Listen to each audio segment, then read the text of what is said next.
Good evening, folks. I see 8 of you already watching. Appreciate y'all being here early. Get the link shared out with as many folks as you possibly can. Let's get as many people watching as we can. We're going to have a great show tonight talking about FreeDV. Get a little quick recap from Marvin as well about how Winterfeld Day went. So stick around. We'll get started here in about 2 minutes.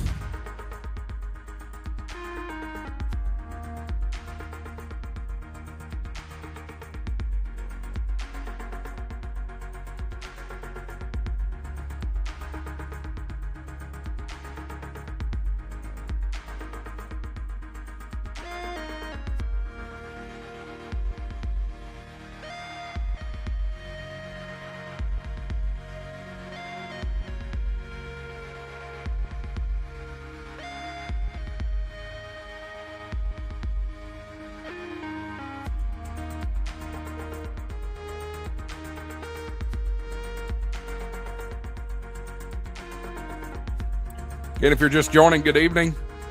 Appreciate y'all being here early. Got about 1 minute until airtime. Make sure you grab that share link down below. Or easier than that, you can just highlight the address bar, copy, paste, share this thing out. Let's get as many people as we can. I see EOD Kaboom. He's all excited. The music's playing. Y'all stick around. We'll be with you here in about 30-ish seconds.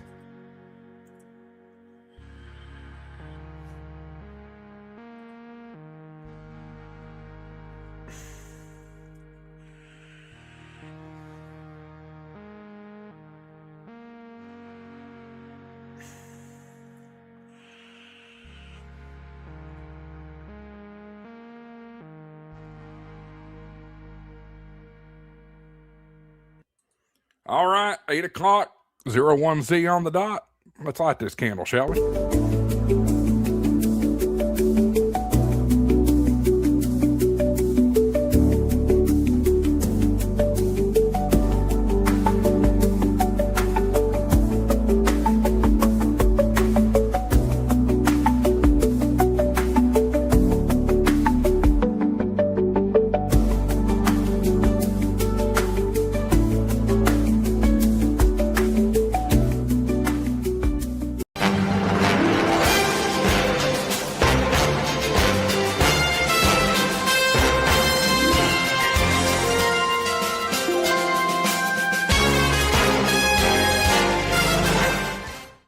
Good evening, folks. Welcome to HamShackTV Live. I'm your host, Josh, AA4WX Live, and I don't know what all they say, but live here in East Tennessee. Appreciate you tuning in. Do me a favor, hit that thumbs up button down below. That'll tell the YouTube algorithm to go ahead and promote this video out.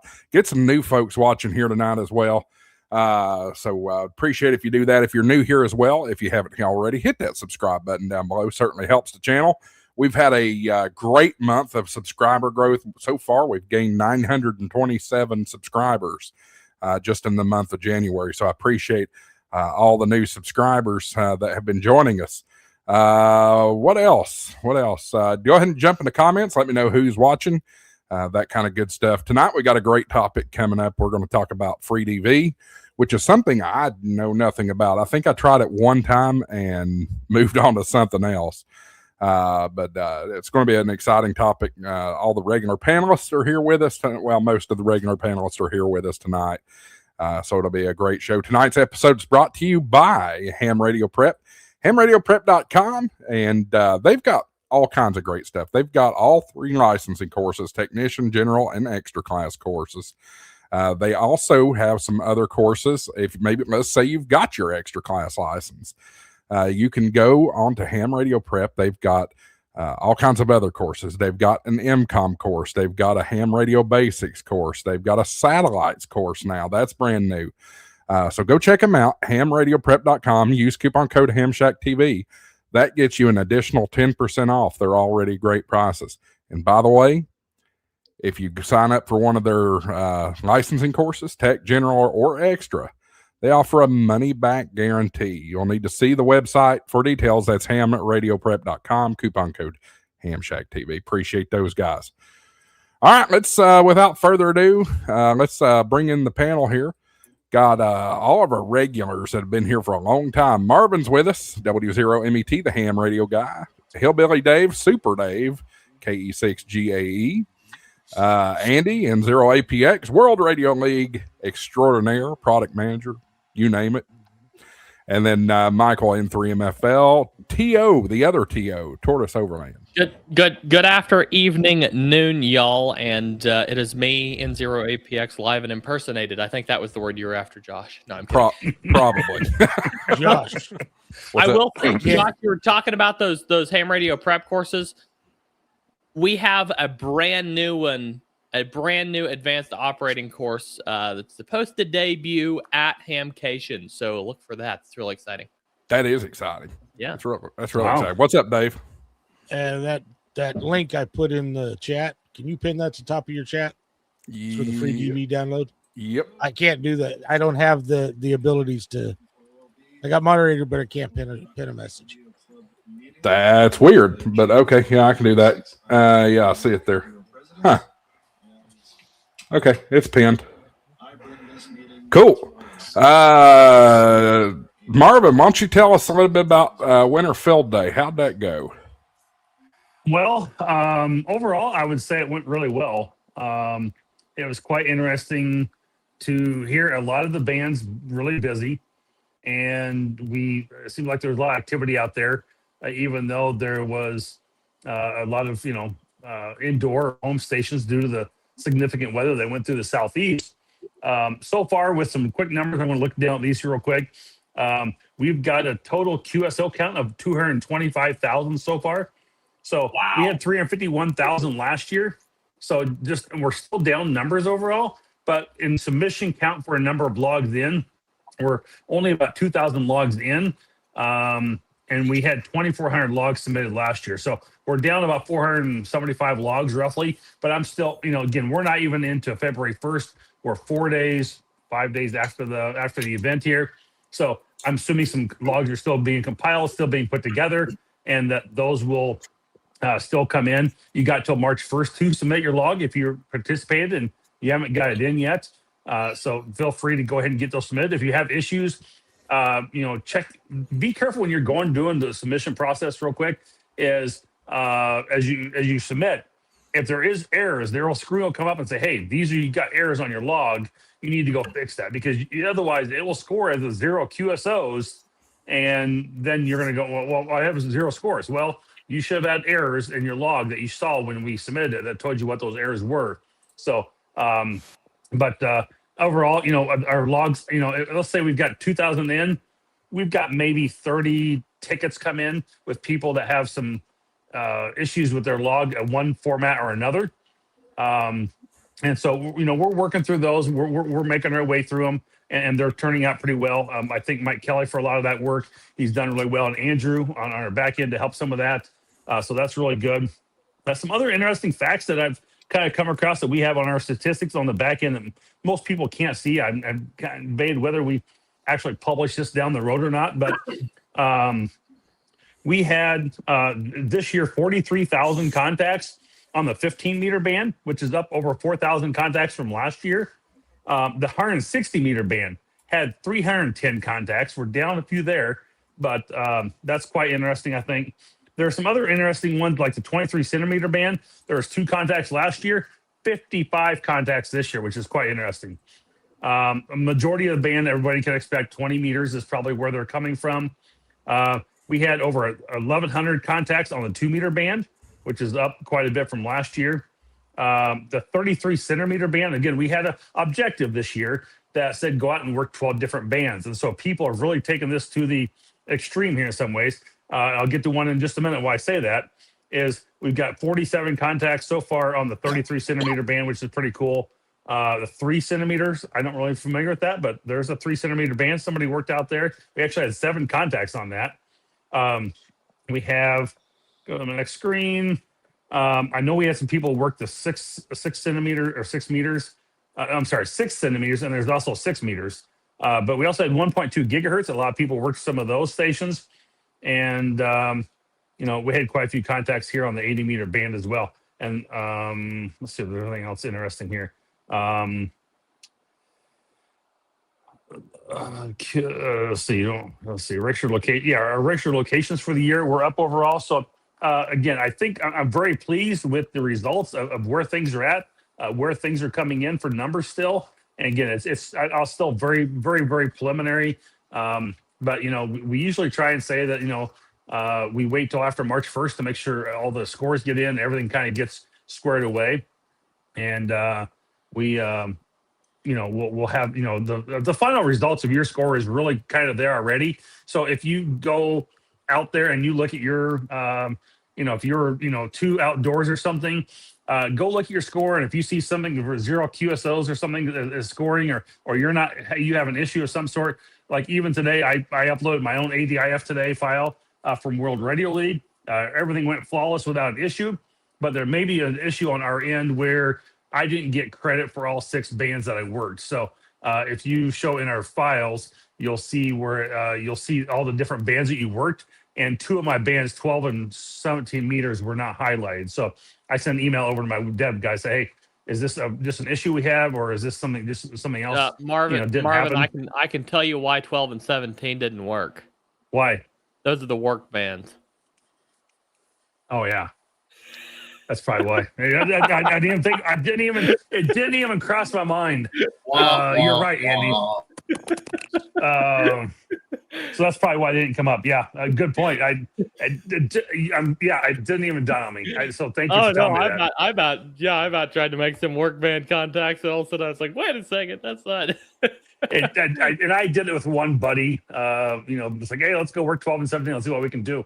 Yeah, and it didn't even cross my mind that those were work bands at the time. So it was later on Saturday night when I did that. So, but that's probably why they didn't come up. Now that's a good thing. Like I said, I sent an email over to him literally today and say, hey, why didn't those show up? But that would be the reason why. So I guess my 6-point multiplier probably didn't count. Darn it.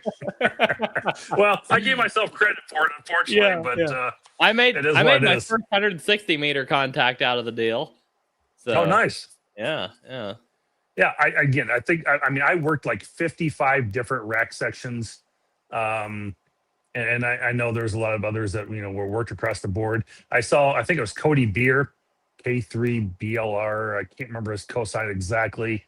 I'm sorry, Cody, if you're watching, or if you watch this down the road. I messed up the call sign, but I think he worked all but 2 sections, and that was like Saskatchewan and Idaho or something, or no, it was Northern New York was like the 2 he missed, and he had everything else covered. It was like, holy crap. I saw a posting on, I think it was on like Twitter or something, or Facebook, whatever, but very impressive. A lot of people in N3FJP shows you the all the different sections that you worked, and it kind of colors them and makes a map of the USA out of it. And it did a really nice job with that. And the other thing is kind of really interesting is, I'd say, hold on, I'll tell you real quick. Our logger statistics, log type distribution, 2026, we have 64% of our files are Cabrillo files, where it's 35%, almost 36% is ADIF. So it's kind of cool. That a lot of people are still, I know it's not in a contest, but a lot of people still submit that Cabrillo file. And so I think for all the different loggers that they do that, including World Radio League. And so, but we are, it seems like we get a lot more information out of ADIF, but it's a little less restrictive. But a lot of people still choose Cabrillo. So that really surprises me. Yeah, me too, because all the POTA activations all come out as ADIF, right? So when you go submit your logs, those are all ADIFs. But I think it's because a lot of the contesters are submitting Cabrillo. That's why they kind of consider this a contest, and they still submit those files overall. So that would be my guess. Dave, did you have something? Forever. I haven't submitted mine yet, but I only got like 26 contacts. I don't care. Submit it. So I will. I will. I just haven't had time to upload it, Marvin. Yeah, no, it's fine. I'm just saying. I mean, again, I'm telling this, and I say that because I'm telling everybody else, like, whether you made 10 contacts or you made 1,000 contacts, submit your log. It's cool to see how many QSOs are out there. We'd love to see how many people participated, and we will be sending an email out too to to those that, we come up, we can break this down and parse it out in kind of a really cool way. We can look at it and go, hey, your name showed up 87 times, but you have not submitted a log. So you had, maybe they just, can you, would you please, consider making a file and submitting it to Winter Field Day? You still have time to do that. So we'll do that about mid-February when some more logs are in.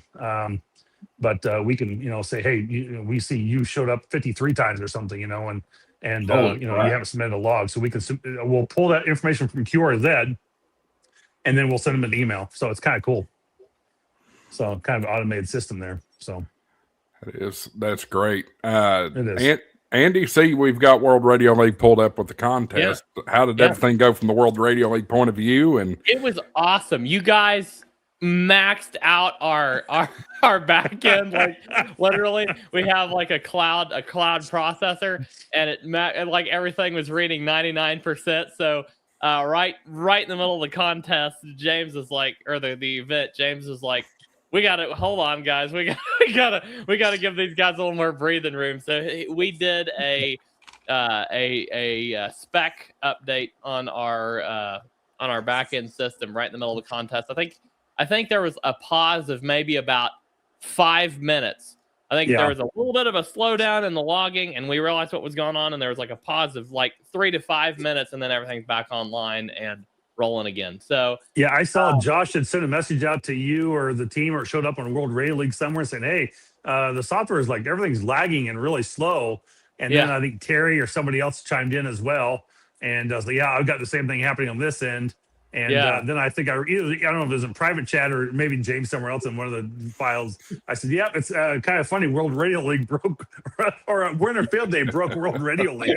And he's like, shut up, Marvin. So it didn't break. It just maxed us out a little bit, but we fixed that in a hurry. It was really, we had the whole team, pretty much the whole team on staff, just like on standby, and we were able to just, fix it in just very few minutes.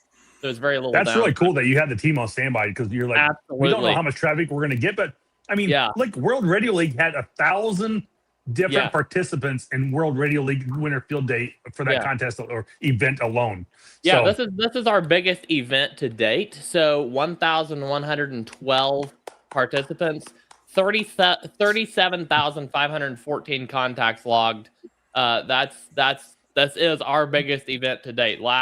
I think the last record was either I can't remember if it was one of the NAQPs last year, but it seemed like there was one event mid-year that was really big, but the one before that was last Winter Field Day. So Winter Field Day is always setting records for us, and it's awesome. So scroll down that list one more time.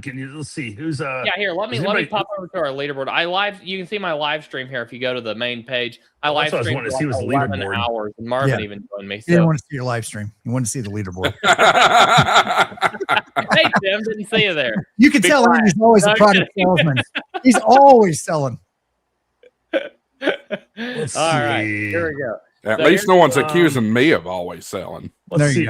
Did I get moved down to number? I got moved down to number 14. Well, I'm 14 overall, I guess. Yeah, I think we had some people submit their logs after it ended, imported them to a World Radio League. So, you're Wait a minute. Now, how does that work? Because I thought you couldn't import and still be on the leaderboard. I'm trying to recall how they have it set up for the events. I think you can import your log into a contest or event, and it shows up on that events leaderboard, just not on like the daily. I'm not sure. I'll have to check with the devs and see how that's set up. I can't remember for sure, Marvin. I don't rigged. It's rigged. Yeah. Rigged. It is. If it was rigged, I would not be at spot 87. So tell me what's your money back. So I got 70 contacts in the log, and I actually got, for the first time in many months, it's been several months since I've done this, I got Alaska in the log. So nice. And then you see Sean KE0MAD in the chat. He was my one of my, I think it was maybe my first ever 160 meter contact. So there's Sean right there. Andy made sixth place, it looks like, too. Doesn't he live there by you? Yep, very close. Yep, very close. All ground wave then, or? Well, Had to have been. yeah, likely. Yeah. He lives in Aurora. Sean also has a beam up in the air at 80 feet. Yeah, absolutely. I noticed 40 was really short for me up here because of the storm, maybe. Here's But, our participant map. well, me and Michael made contact on 40. Yeah, and it was like he was sitting next to me. Yeah. You know what's funny, Marvin? You were reading out the bulletin, and I was trying to copy it down. And for like spoken word, you were talking extremely slow. But for trying to copy it, it was like I couldn't keep up with you. So it's a good thing you read it twice. Yeah. So here's some cool things. I got to cover this real quick. And this is super cool. And I thought this was fun. So everybody knows I've kind of shared this many times, but I'm very proud of it. I spent a lot of time and money last summer on it. But I've got the remote site in Wisconsin. And so I'm here in Massachusetts still. And I was able to connect a couple of days prior, I was able to record in GarageBand the audio broadcast of our Winter Field Day bulletin. And very nice. I then recorded that, ran VB cable as my back end virtual cables, and I run that into the radio software. And I specify the VB cable there too. It's kind of like using loopback. That's the other audio a lot of people will use. And then I was able to literally key down using the Halibut Electronics little Hali key dongle at the Hali key. I was able to plug in my foot switch, and I was able to key down the foot switch and make the PTT activate, hit play on the GarageBand, and play the audio already over the airwaves without having me say one word during that whole time. And so that was kind of cool that I had all pre-recorded and ready to go because I knew I'd get it exactly right. And I wasn't going to go too fast because I knew it'd be difficult for people to copy. That's why it sounds like I'm going really slow for winter field day. And it's like, it's terrible, but it's like, I need people to be able to write it down and copy it. So it's like, if you haven't to pass the message, faster, I'd have been lost. Right. And that's the whole thing. I can't speak of this. Hey, the Winter Field Day Bulletin, emergency preparedness, you can't be talking that fast and expect people to copy the same message unless they just hit record on their phone. And then I did the FL Digi message as well on 20 meters, pushing out about 500 watts. And that turned out really well. And so, I heard like Northern California and everything, heard my message there. So very nice. I love this QSOs per hour visualization. I don't know if you have anything like this on your end, but I love looking at these because you can see, it really peaked right about, what's that, like 5 o'clock, 4 o'clock, something like that, right here. And then it dips that down in the middle of the night and then comes roaring back mid next day. But I love these visualizations here. But yeah, absolutely. And then we had participants from, I think James told us today we had participants from over 100 countries. So, oh wow, yeah, very, very cool.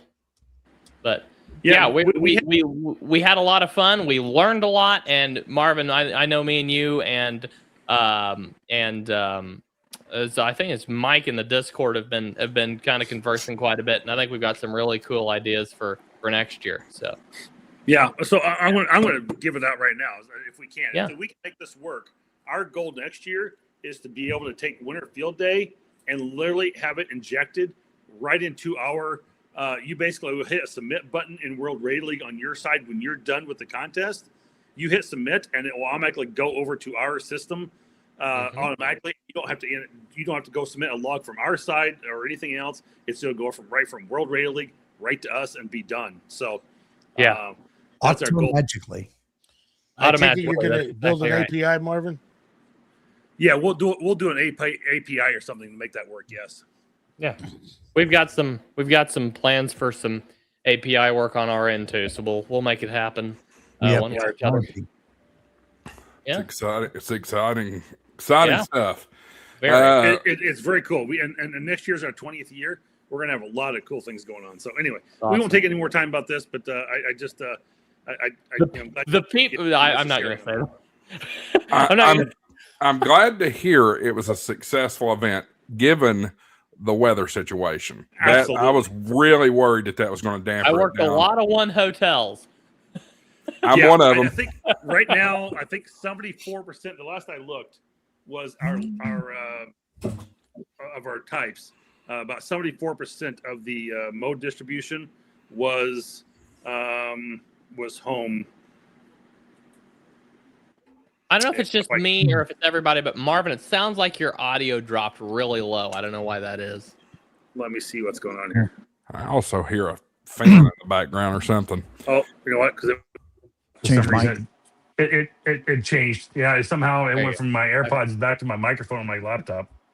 AirPods have a weird way of switching modes for some reason. I don't understand why, but let's grab the chat here. We haven't done that yet. See who's all watching, and we have some business to take care of already. Not a super chat yet, but Gary Graham finally got his call sign. Congratulations. Kilo Romeo 4, Juliet, Golf Delta, and we also, I don't know if he's watching tonight, but I got a phone call today. I haven't had a chance to call him back yet. I got a phone call from Viper Bob, a longtime viewer. He also finally got his call sign. He passed his test and got it. So for you guys, awesome. There's one. And there's two. Congratulations, fellas. Let's see what else we got here. We have Pamela's watching. I don't know if I've seen Pamela here today from Massachusetts. Good to see Pamela. Kelly's here. KE0MAD. We already talked about him. Good to see him. EOD Kaboom is here. He loves the theme music. So when is Tim doing his first? He said something. I think he's got a first live stream coming up. I hadn't heard that. That'd be cool. Friday night, tomorrow night. Tomorrow. All right. 6 p.m. our time, Tim. Okay. Okay. Good. That means he won't. 7 p.m. for those wrong people's time. Yeah. Chris KD9YSW is here. That's great. 8 hours, then the weekend starts. Not for me. We are DXing tonight. We are international. Colin and VK's with us. Good to see Colin again. Wild Radio 73. Good to see you in here listening in PNW. I don't know Pacific Northwest. Pacific Northwest. Thank you very much for that. I always mess this one up. JS Vetlik, I hope is right. Good to see you. Pepe's here as always. Good to see you, Pepe. Herb Calvito is here. Good to see WA1WOK. Good to see them. WFT Radio is here. Good to see him. And AA4OL John. Good to see John. All right. Let's see here, guys. Don't forget Got a couple over there in my chat too there, Josh. Eric, okay. KD2HWD. Anybody in my chat? KB6JFL.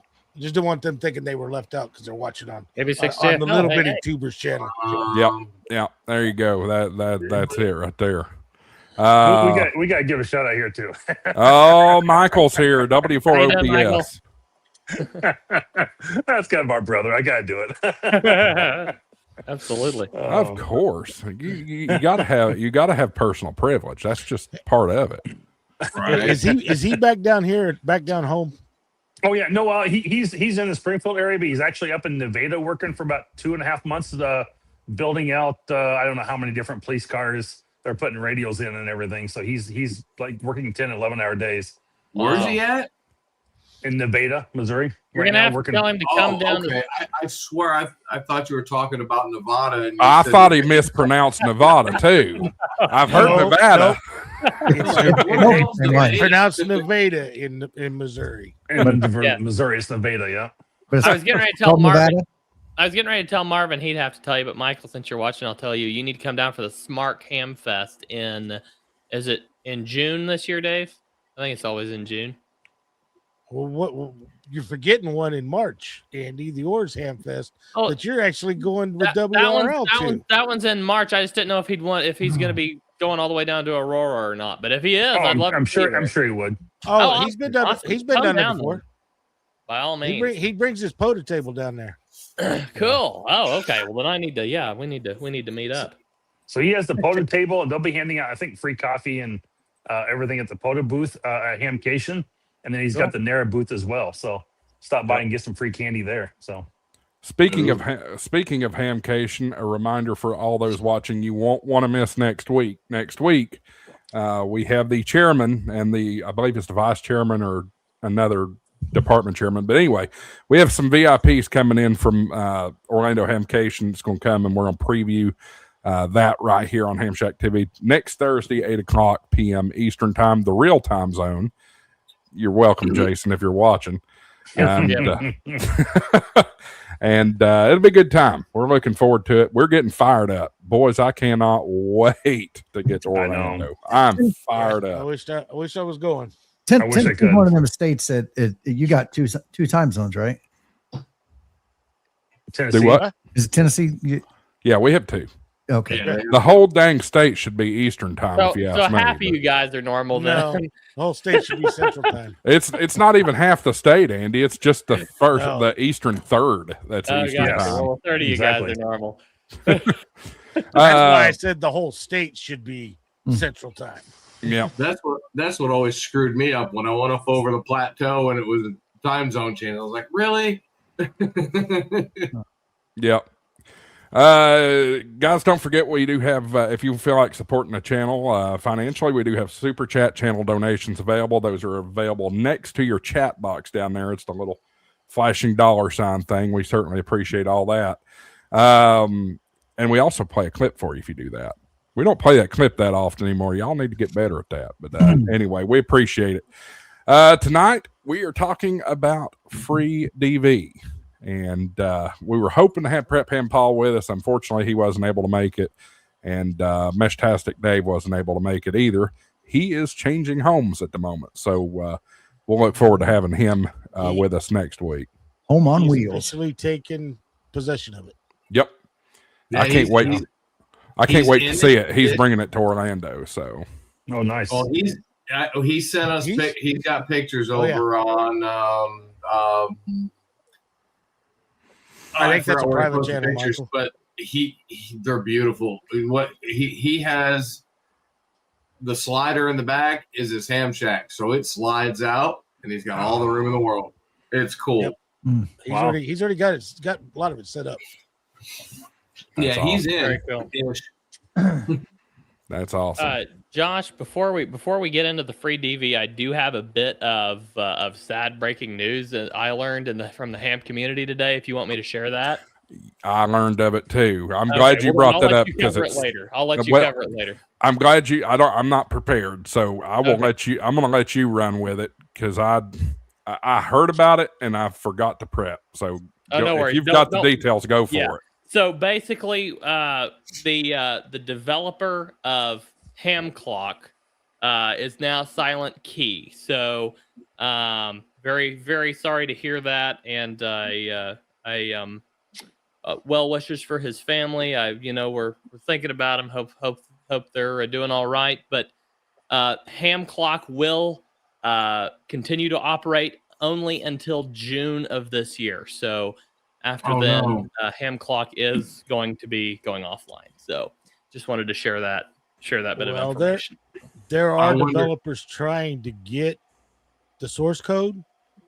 Problem is it's been announced and everything. It was put on the website, but if anybody truly heard, it was not a very good.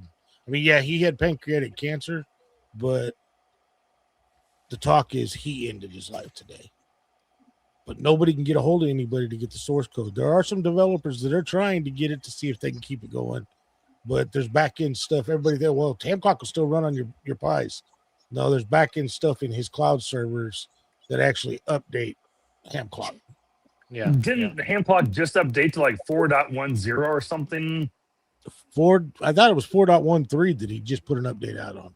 Maybe it was 4.13. It was just a recent update. Literally in the last 2 weeks. Mm-hmm. They just released the launcher for Mac. I think it was another ham working with him maybe, but they just released the launcher for Mac. So that was actually somebody completely different that did that separately from Ham Clock. So my understanding is the program will still run features of the program that require that back end server that Right. things that get brought together to be sent out, that will probably stop working. Yeah, the Clear Sky Institute website, which is where that is located, it says Ham Clock has reached end of life. The last release is version 4.22. All ham clocks will cease to function in June 2026. Thank you for your interest, and that's signed Elwood Downey, WB0OEW.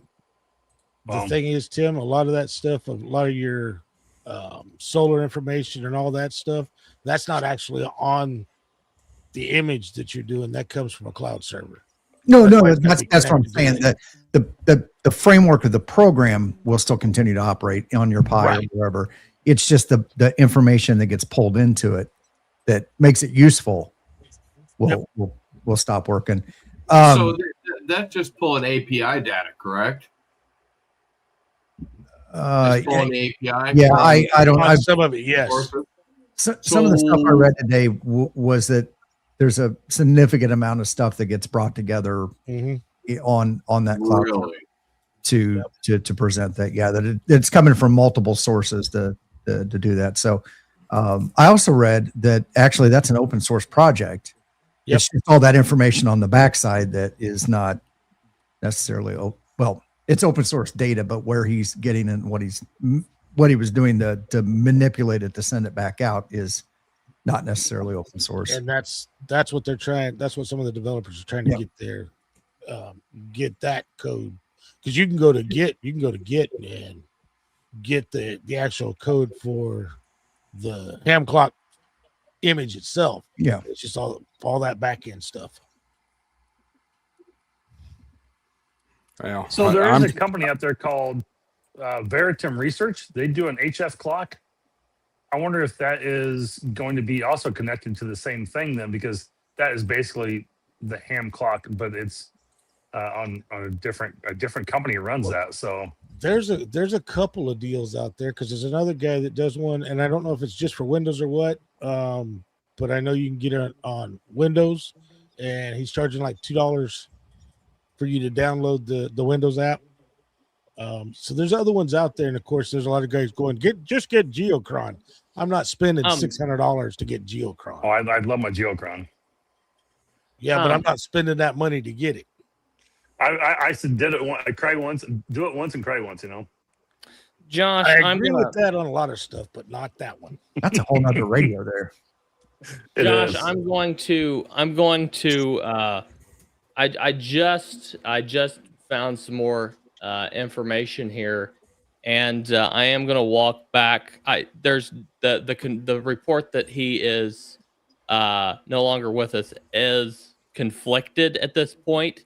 They're hoping that somebody got to him in time. So there's no. I don't want to go any further because we don't like talking about this stuff, but it's conflicted. Yeah. We'll wait for more information. So. All right, that sounds my good. apologies for dumping that out there before I found this other information. I apologize. Andy, it's been all over social media, so I mean, I know, but I just hate to pass around rumors. And that's I forgot about that. There's also a yearly fee on Geocron. Yes. I'm going to check here one more time what the source was of my the person that gave me the news. Well, you can go to his website, and it is on his website. But nobody's been able to confirm any of this. So, I mean, his actual website is... Yeah, I'm looking at it here. It finishes at the end of life's in June. That's on his website, but nobody's been able to confirm. Nobody's been able to get hold of. Well, we're talking about him. We're talking about him personally. We're trying to find any source of any information. Are we talking about Russ? Is that his name? No, it's Elwood Downey. So yeah, this is quite odd.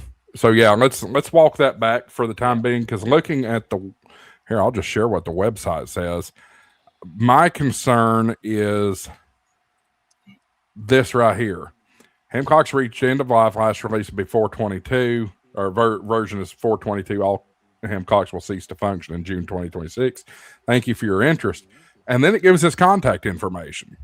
So if he was silent key, why would his contact information be there? So there's conflicting reports I'm finding. So and yeah, there was another person that actually emailed him, has been working with him on stuff, and he got an auto reply email with the same thing that's in the website, but in the email it stated silent key January 29th. Yeah. So I don't. That's where and people actually called up into Iowa, called PD to do a welfare check on him. So I got images from somebody who got an autoresponder back from them. I don't want to post the image. I'll show you guys offline because it's got people's email addresses in there.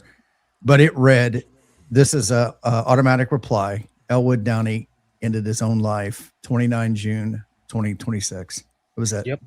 It was the only statement in there. So, and it, I'm looking at the images. I mean, it's got authenticated headers on it, so I can read that. So I don't know. Could it have been somebody hacked him, and this is a cruel joke? I mean, that's entirely possible with whoever did. If that is the case, that person should be put under the prison, let alone in the prison. That's awful. Well, that's why in one of the posts on Facebook, somebody actually said, because they were one of the ones that got an auto response, got that exact auto response. Yep. They actually reached up to the city in Iowa where he's at, called the police department there, and told them what they got this email, and had them to go out and do a welfare check, and have not heard any. Nobody's heard anything since then. The admin of a different fellow, the admin of the Ham Clock for Everyone group on Facebook has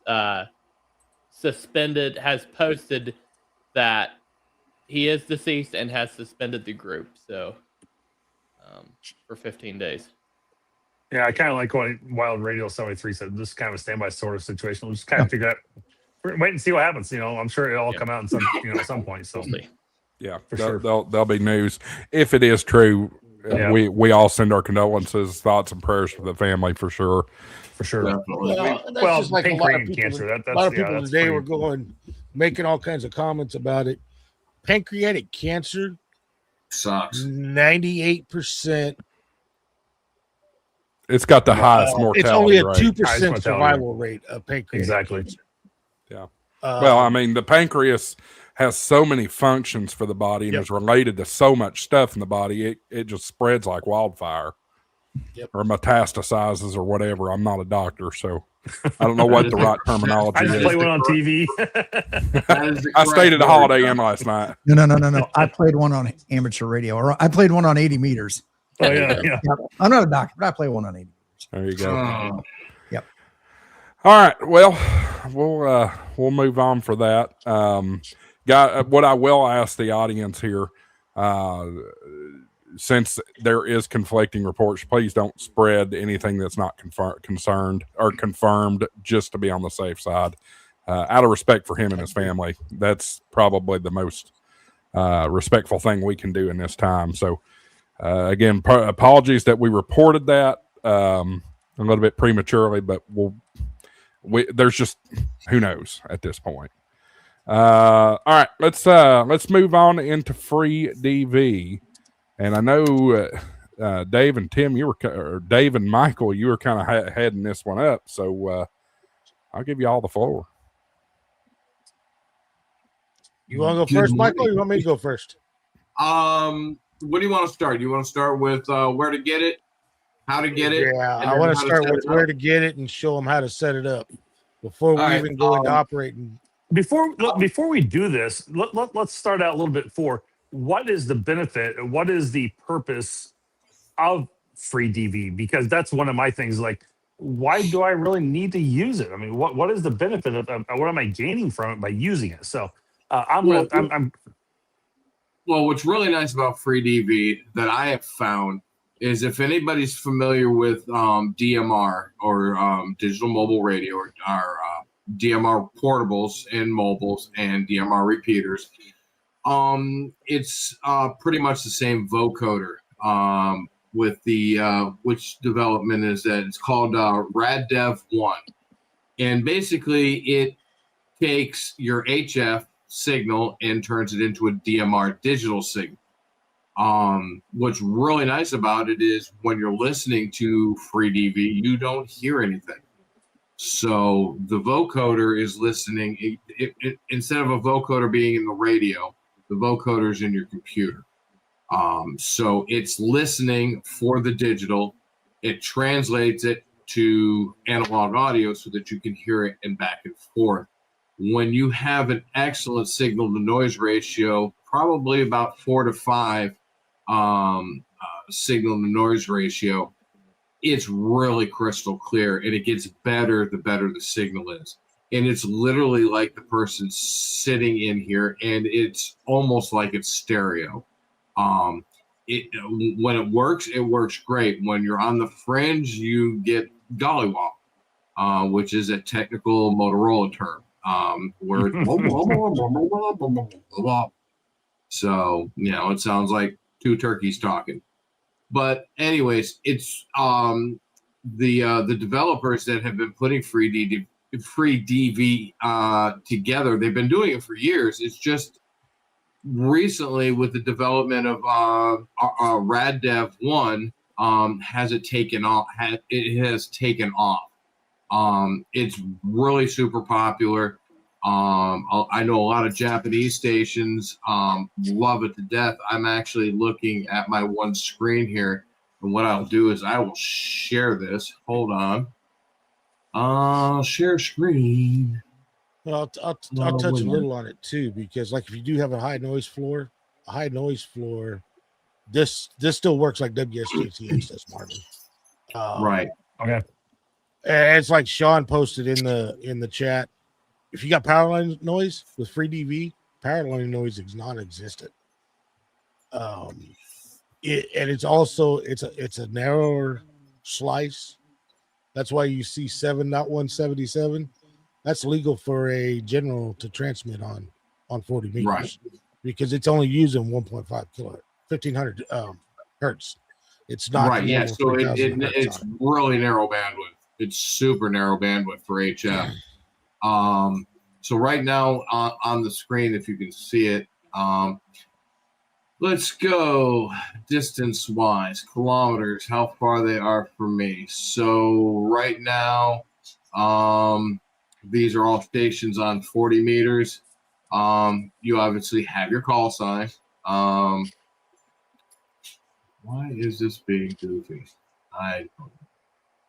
So right now, this is called FreeDV recorder. It's actually free, a free recorder. So it tells you who's online, and you put in your locator. There's lots of Japanese stations in here right now, 10,000 kilometers away. But I got to change that setting. I just updated it. I need to change the mileage. So do you have to? I mean, do you have to still be within range to talk to them with your radio, or can you still talk to them? No, I've talked to Greg out in California. Okay. A couple months ago, and So it was really good. I've talked to Dave. I've talked to Paul. We did a live feed, a live stream with Prep and Paul, and we were all in there. We just ganged up on 40 meters. Right now, the noise floor on 40 and 20 is insane. I do not know why, but both bands for me is noisy. I don't know if it's the weather or what's going on, but right now I'm sitting here at almost an S9 of noise. So this is still requiring RF connection. There's no internet going across. There is no internet whatsoever. No internet whatsoever. So It's just your computer. Yep. It's just your computer, just like WSJTX. Yep. There's no internet. your computer is doing the decoding through the software of the voice and translating the voice to audio that you can understand. Right. Yeah. This is not DMR. This is not Fusion, D-Star. It's not any of that goes across the internet. And Michael kind of compared it to DMR. I can't compare it to DMR because the FreeDV is its own language. It's using the same type of codecs, but it is not DMR. Right. The way they're doing it's also using the same style of vocoder. So is Fusion. So is Fusion, but that's not Motorola's DMR. Uses the same one too. The MB2000. Yep. Right. Yep. So they just developed it in order to use it for the codecs, microphone, and speaker off your computer, or off your radio. It goes into your computer. You can do it on pretty much any computer you want to. Right now, it's being ignorant with me because for some reason, StreamYard and FreeDV does not play well together. So I can only get images right now. So real quick, Colin says internet is required for the reporter only. I do want to point out everything that you're seeing on this reporter right now. These are not necessarily stations that you can talk with, but they are stations that are online listening on a specific frequency that are running the FreeDV protocol that you could potentially talk to. Right. Correct. Okay, gotcha. Now, but you also see over here to the right, you see signal to noise ratio. These are stations that that you should be able to talk to or hear from whoever's transmitting. Should be able to hear the signal to noise ratio. So what does green and red mean then? So green is receive, red is transmit on mine. You can set up your colors. Gotcha. Yep. And then there's so if I change I saw blue in there somewhere too. Yeah, so like if I change my message at the bottom and then send it,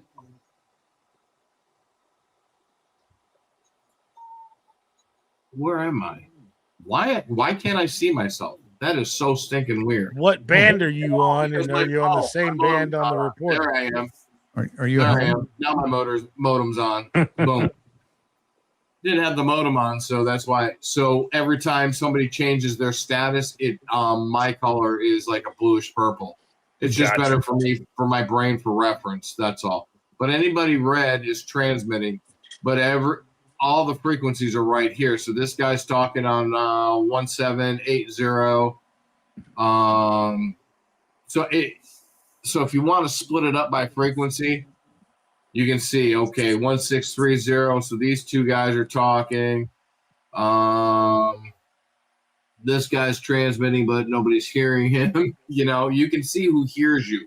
So it's kind of like it's literally a reporter. It tells you who can hear you and who can't hear you. So I can bring my mic down. Let's see. And let me make sure I click on the right screen. November 3, Mike Foxtrot Lima. Anybody out there on 7.177? November 3, Mike Foxtrot Lima. And I was not on frequency. Let me change that. There we go. November 3, Mike Foxtrot Lima. So if I go back to kilometers, there I am. So when I transmit, there's not November 3, Mike Foxtrot Lima. 7.177. Anybody out there in FreeDV land? Nothing. Yeah, my audio does not play well with StreamYard and FreeDV. So Dave, you what do we want to start at? We want to start where to get it from? Yep. All right. And the links pinned. I don't know if you were streaming, Michael's. I didn't go look at your channel, so I didn't drop the link in it, but I can drop the link. Yep, you drop the link and I'll pull up the website. Which one are you dropping? I'm the same way. Red Stick Ham 6394. I'm the same way. I've got it, but I haven't been able to make a QSO yet. So I tried downloading early this evening, and I haven't quite figured it out either. So I'm learning along with you here this evening. I've got the link pinned at the top of my chat and the top of Josh's chat. Okay. There we go. There we go. Sorry. Yep. I got to be more on top of that. I was so Michael, I just dropped the link so you can drop it on your channel. Right. FreeDV.org. And they just released the new update 2.2.0 yesterday. But as you see, there's the Windows here. Windows link for Windows 64. They've got it for Linux for Intel and AMDs. So you need to pay attention to which one you're downloading. Because like the Linux app image, this one for the ARM systems, for Raspberry Pi 5 and above, which 5 is the newest one. And then the one down below, this one, and I don't know much about Flex Radio, but this one's supposed to be for Flex Radio support for a Raspberry Pi 4 and newer. Oh, sure. And then there's the Mac OS version for you Mac users. Yes, there's a Mac OS version, Tim. Yep. Yes. No, I got that. I got that downloaded, but they got one for Flex. It's a Linux app it's for a Raspberry Pi, and I don't know, mate. It needs a Raspberry Pi 5 or Pi 4 or newer. So I don't know if there's certain flexes it don't work with or what. But I know some of the videos that are out there on the internet for FreeDV, that's what the guys are setting up is Flex. And I didn't think about saving those links because I don't have a Flex, so I don't think about it. Yeah. Flex is interesting because it's if you're connected using the Windows app, they have a lot of that stuff built into the Windows app to make the connection with the sound card. When you're using a Mac, it's a little different. You got to use some virtual cables. And I think that's why they give you a Mac OS version as well. Yep. And that's why I had to use virtual cables as well. Do you use loopback or virtual cables, Tim? I have virtual cable, or I'm sorry, loopback. Loopback, okay. But I'm actually, I went off camera to go rearrange the antennas for the 7300 Mark II. Oh. But that's where you get the download the image for it. You can also get it from GitHub with all the different versions. There's an expanded version on GitHub. With all the there's a link. There's a link for the GitHub page there as well. Right. It's some of the stuff on GitHub you're not unless you're going to compile them. So unless you're really big time into some of this stuff, some of those you got to be careful with because you got to compile the apps to operate. The reason I point everybody here is this is actually giving them the installers for the GUI, right? Yeah. Right. If you want to compile it or need help, send an email to k8mrd@icloud.net.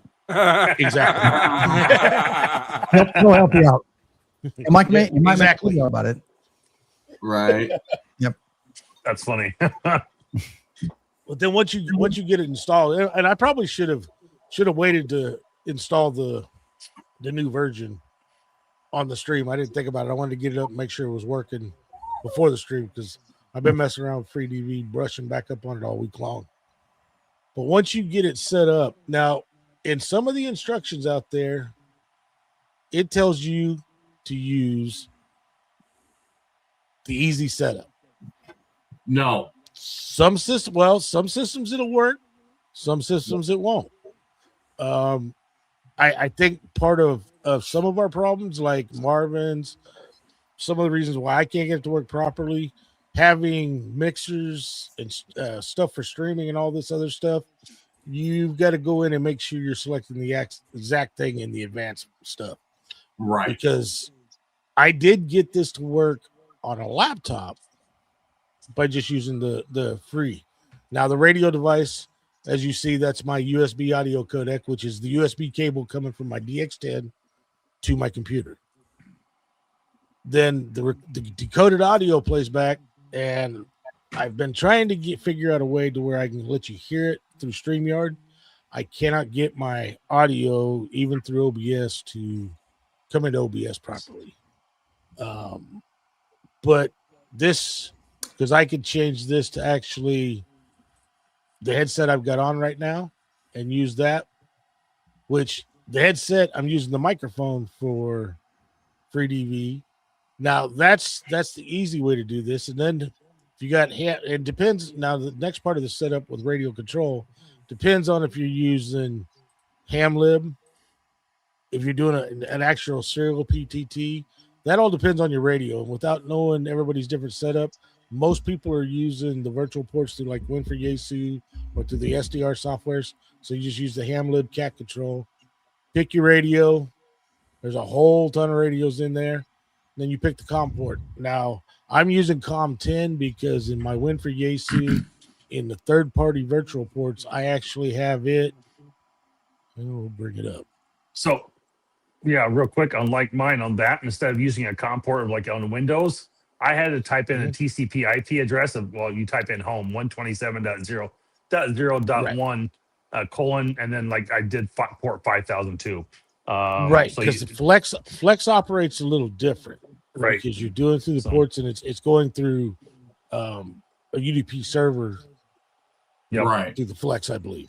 And so that's a little different when it comes to the Flex. I'm talking most people. Well, I'm wondering if like SDR control for ICOM, like with Josh and Tim, if they'll be using a TCP port as well for UDP broadcast to pick that up. It will, yes. Okay, gotcha. Yep. So it's not just Flex. If you're doing any type of remote setup, you're going to be using that TCP address. So. Well, no, because I can do remote with mine through this. So it depends on what you're using. So you can't say it's just any remote, because I can do the remote with my Yaesu FTDX10 on my laptop like this, and I would still be going through. Now I'd have to set up a port to come in from the outside, and we're not going to get into that, Tim, because I'm the same boat as you. There's security stuff. That's right. But I would still set it up the same way, because the software I'd be using, Marvin, would still be this. So I would still have to come through the COM port to actually connect to my radio, because that's how my radio is connected. Now, if I ran through the 9700 and using the network, then yes, it'd be different there. I'd be using COM ports. So it all depends on how your radio is connected to your computer. Gotcha. Dave, what software is that right there? Before you that is Win4 Yaesu. Okay. Win4 Yaesu and Win4 ICOM. I've been using Tom's software for a long time, and the reason I didn't go with some of the other ones is I had I can't even think of the name of it. One we've been waiting for ever for the update.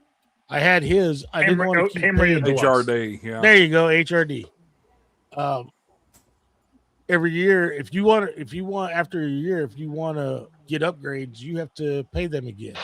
With this software, once I buy it, I own it, and I get continuous updates from Tom on the Win4 ICOM and the Win4 Yaesu. And it was $65 for each piece of software.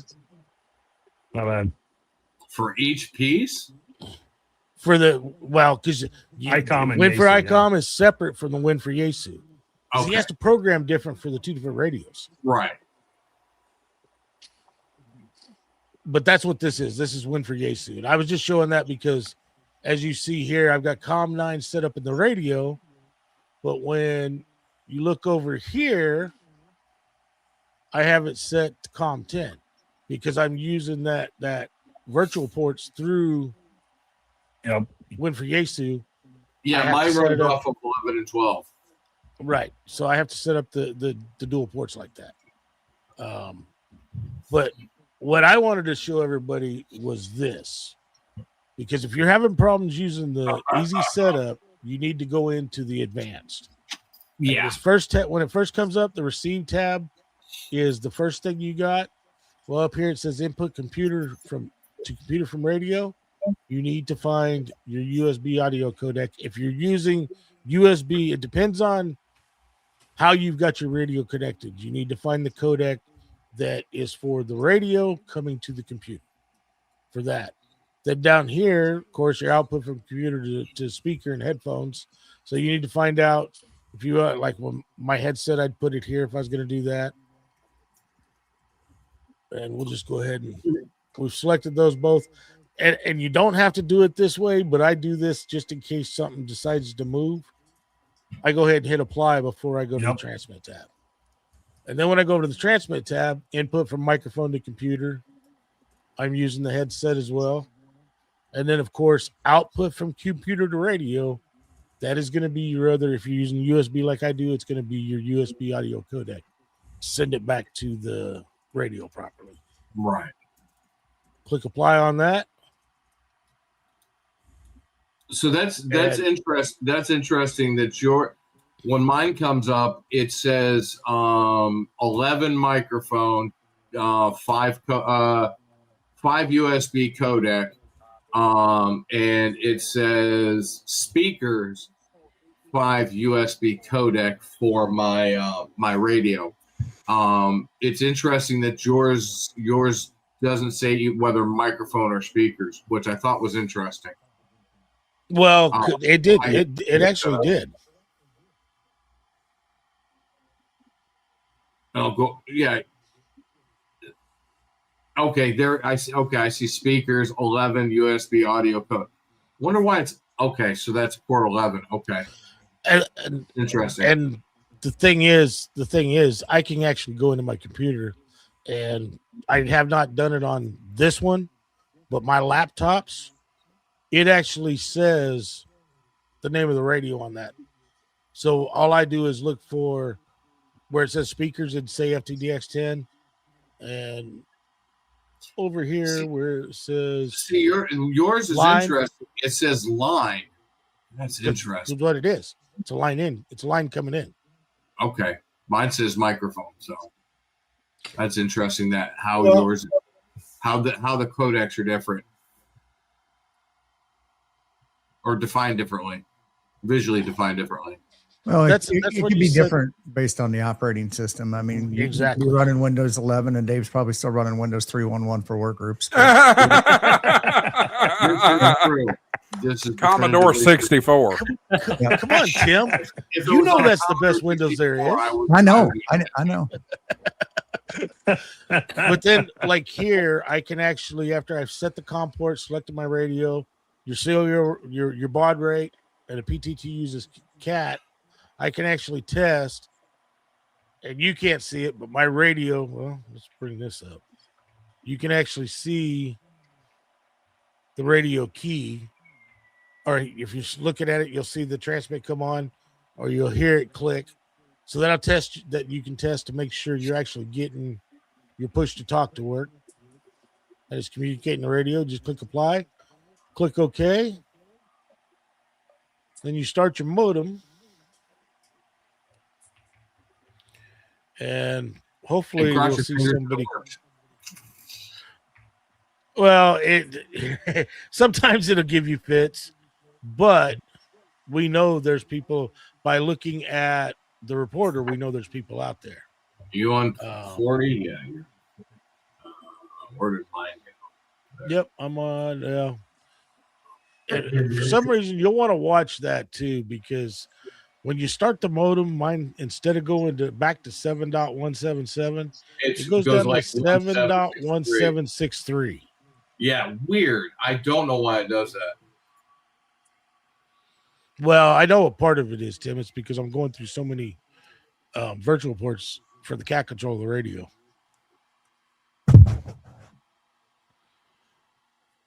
But I was hoping to actually see somebody, because I haven't been hearing a whole lot of signals tonight, and part of that's because of my antenna.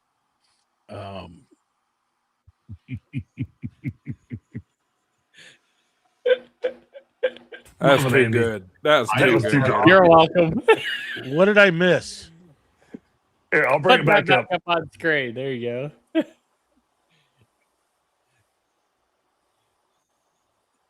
Yeah, you wish, Andy.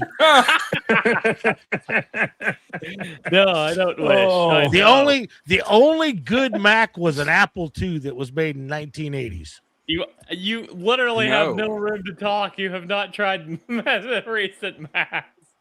Once you go Mac, you don't go back. Go back. I have, Andy. And I do give credit. Series and you don't like them? I do give credit to Mac for media stuff. Yeah. But other than that, Mac's overpriced. Their software is overpriced, and it's hard to find overpriced. Hard to find software for Mac. Actually, you know what? It used to be. It's not so much anymore. It's getting much, much better nowadays. Much better. Well, let me tell you all this. Yeah. You talk about. We use them in enterprise, and yeah, it's still hard to find software. I have tried Windows XP, Windows 7, Windows 10, and 11, and maybe a little bit of 8, and Mac beats it all. Well, let me tell you this. Somebody mentioned a second ago, content creation, media stuff. Actually, and I have no affiliation with Mac other than I'm a Mac user, but yesterday, Apple launched a brand new suite. Yes. Well, kind of a suite. They're trying to compete with Adobe's Creative Cloud now, basically. They've got hang on. It's Apple's. It's a money grab to me. It's not something that they allow other people to.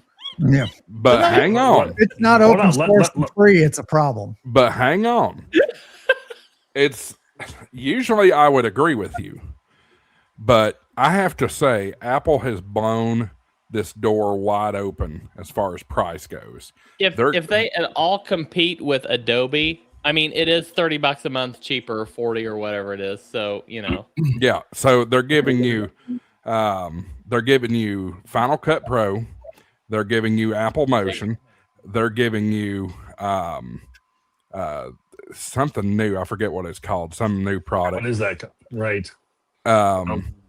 Okay, our train easily derailed. Even bigger than that, Logic Pro, which is a highly, highly expensive program, just like Final Cut Pro. They're all including all of that. Now they're going subscription based, but the subscription you can't beat.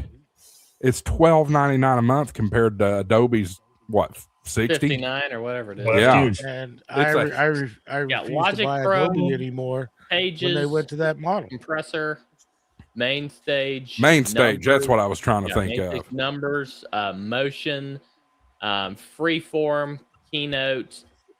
There's Final Cut Pro and Pixelmator and Logic Pro. All that in the bundle. Hey, Dave. I like what Bill says here. You're playing fast and loose with the term giving you. Well, I did add the caveat 100%. for $12.99.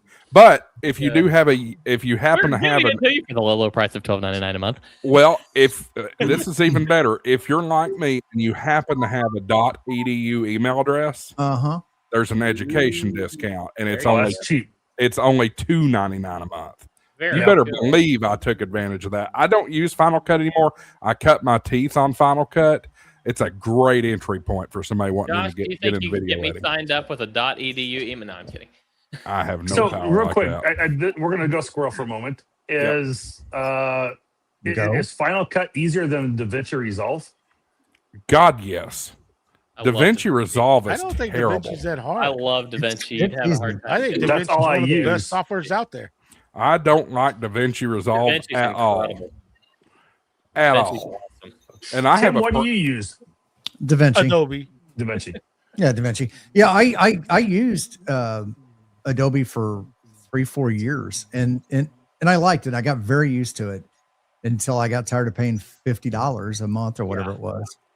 I mean, I got to be making money to offset the cost of that, right? And when you're not making money as a content creator, it's got to come from somewhere. So It does. I opted to go in and switch over to DaVinci. I did pay for the studio version, and I will say the $300 investment, one-time investment for the studio version, it makes things a lot easier than trying to use the free tools for a lot of the things.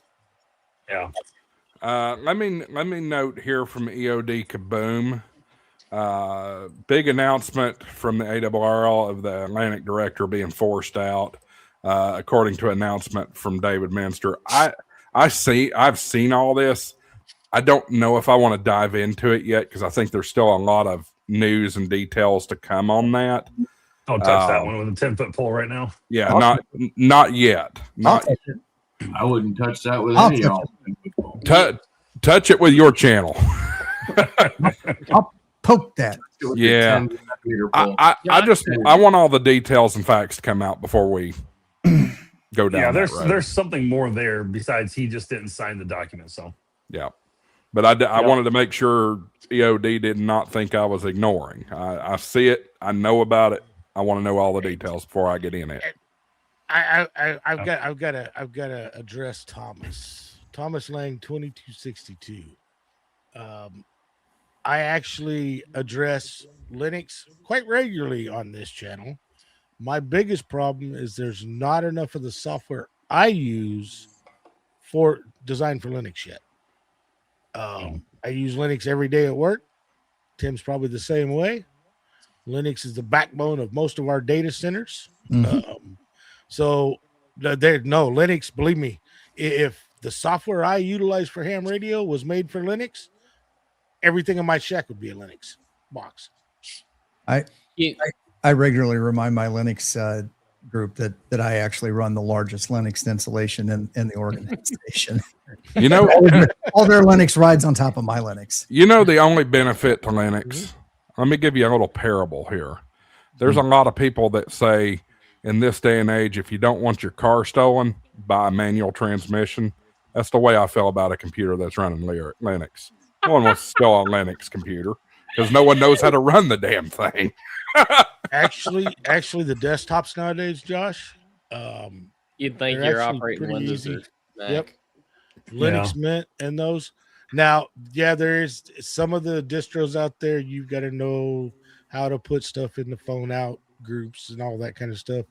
But most of the stuff with Linux Mint and those distros, I'm actually getting people that have been diehard Windows people, know nothing about computers, setting up Linux Mint for them, and they're getting around doing stuff just fine.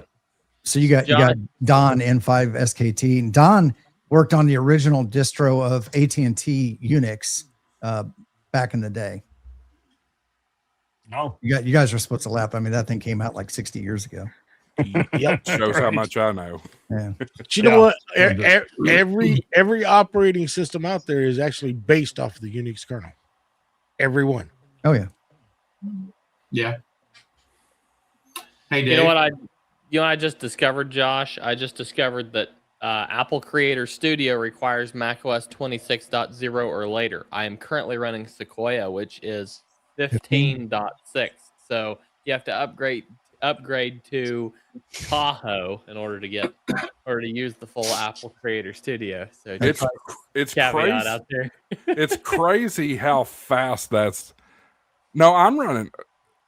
Are you sure about that? Because I don't know if iOS is up to 26 or if OS is up to 26. Yeah, Tahoe is. Yeah, it is. Tahoe is 26. Synchronized all their version numbers to the year number now. So Tahoe is 26. That explains why they've gone to iOS 26. Exactly. Interesting. My computer hasn't prompted me to. Wait a minute. Yes, it is. It is prompting me to update. Top right hand. Yep. Top right hand corner there, Josh. Yep. Are you still running 18, Josh? No, I'm running Sequoia still. Yeah, okay. I'm on Sequoia. My work computer's running Tahoe though. I think that's why I got confused. I will say I think it's 20. I think I like Sequoia a little better than Tahoe, but we'll see what they do with the liquid. The whole liquid glass thing was kind of crazy, but we'll see what. You know what? I thought I'd really be annoyed by it, but it's gotten really. I don't even notice it anymore, so it doesn't even matter. But I think they're at 26.2. So I just saw an upgrade come out, so I don't know what the new number was, but 26.2 something. So boy, we got completely squirreled on this. Yeah, we did. Yeah, we went really down a rabbit hole. So FreeDV. Does anybody have any questions so far on what I've talked about on FreeDV?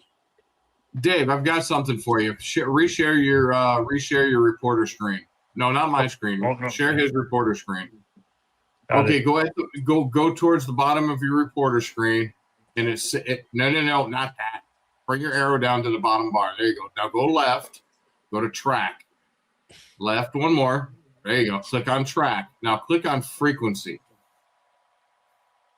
Everybody who is on your frequency in the distance is right there.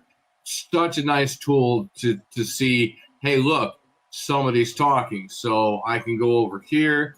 November 3, Mike Foxtrot Lima, and my audio works. So you should see me transmitting on your screen. And what is that? W4 KDK can pick me up. He has not answered me yet, though. And I wish he would go out there and answer me. November 3, Mike Foxtrot Lima. There's another one that picked you up.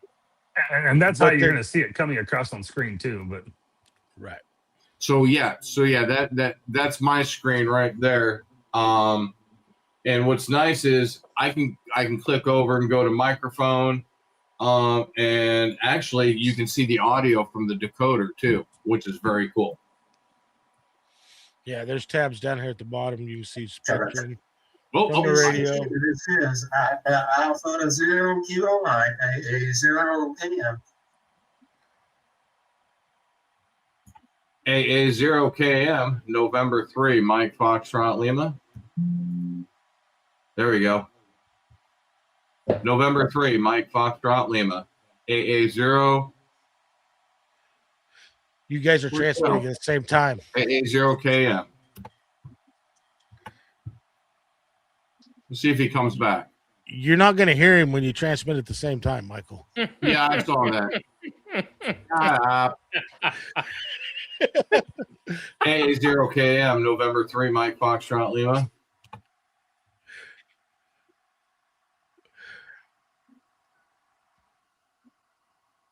Jesus, he was beautiful too. That's the one thing with video. That's it. Alpha 0 Kilo Mike, a 0 PM. What is on the man like a 0 PM? CQ. Maybe he can't hear me. Don says turn on full duplex. November 3, Mike Foxtrot Lima, AA0KM. November 3, Mike Foxtrot Lima. You are about a 5 and 5 here into lovely southern Massachusetts. How copy? Oh, he got me at positive. He could hear me beautiful. Hey, Michael, Don says turn on full duplex. I think you got the message. Let me get it on. Yeah, I noticed the king up there in 3 MFL. He's doing okay. I'm 73. Wish I could hear you. That's wild. Yeah, he just completely dropped out. Not a problem, sir. You have a very fine evening. AA0KM, November 3, Mike Fox Lima. Yeah, that's weird. Like he just dropped it. Wow, now look at all. I'm running about 70, 75 amps, and he's not okay. I can fix that. AA0KM, November 3, Mike Foxtrot Lima. Hey, I just bumped it up a couple watts. How copy now? Yeah, exactly. Is that Stephen Hawking? I mean, it's just, you're right. When it works well, but otherwise you get a lot of, it is very digitized and it's not great at times. Right. Yeah. That's when your signal is down in the trash when you're hearing it. But when that thing is signal to noise ratio of like 7 dBs or better, it sounds glorious. But when they're in the trash, they sound like Stephen Hawking. CQ. Nice. Well, and I mean, to me, it's just another tool in the tool belt, Marvin. Oh yeah, it definitely works in high noise areas. It is weak signal. 3 years ago, I would. If you guys would have said, "Hey, let's do a show on FreeDV," I'd have said, "I'm not involved." CQ free DV. November 3 Mike Foxtrot limit. They have made leaps and bounds. Anybody out there can hear me? Anybody? Hey, Paul's in the stream. He must be in Japan already. Mike Foxtrot. He said he was going to try to hop on if the airplane Wi-Fi held up, or hop in the chat anyway. That's weird. I muted my mic.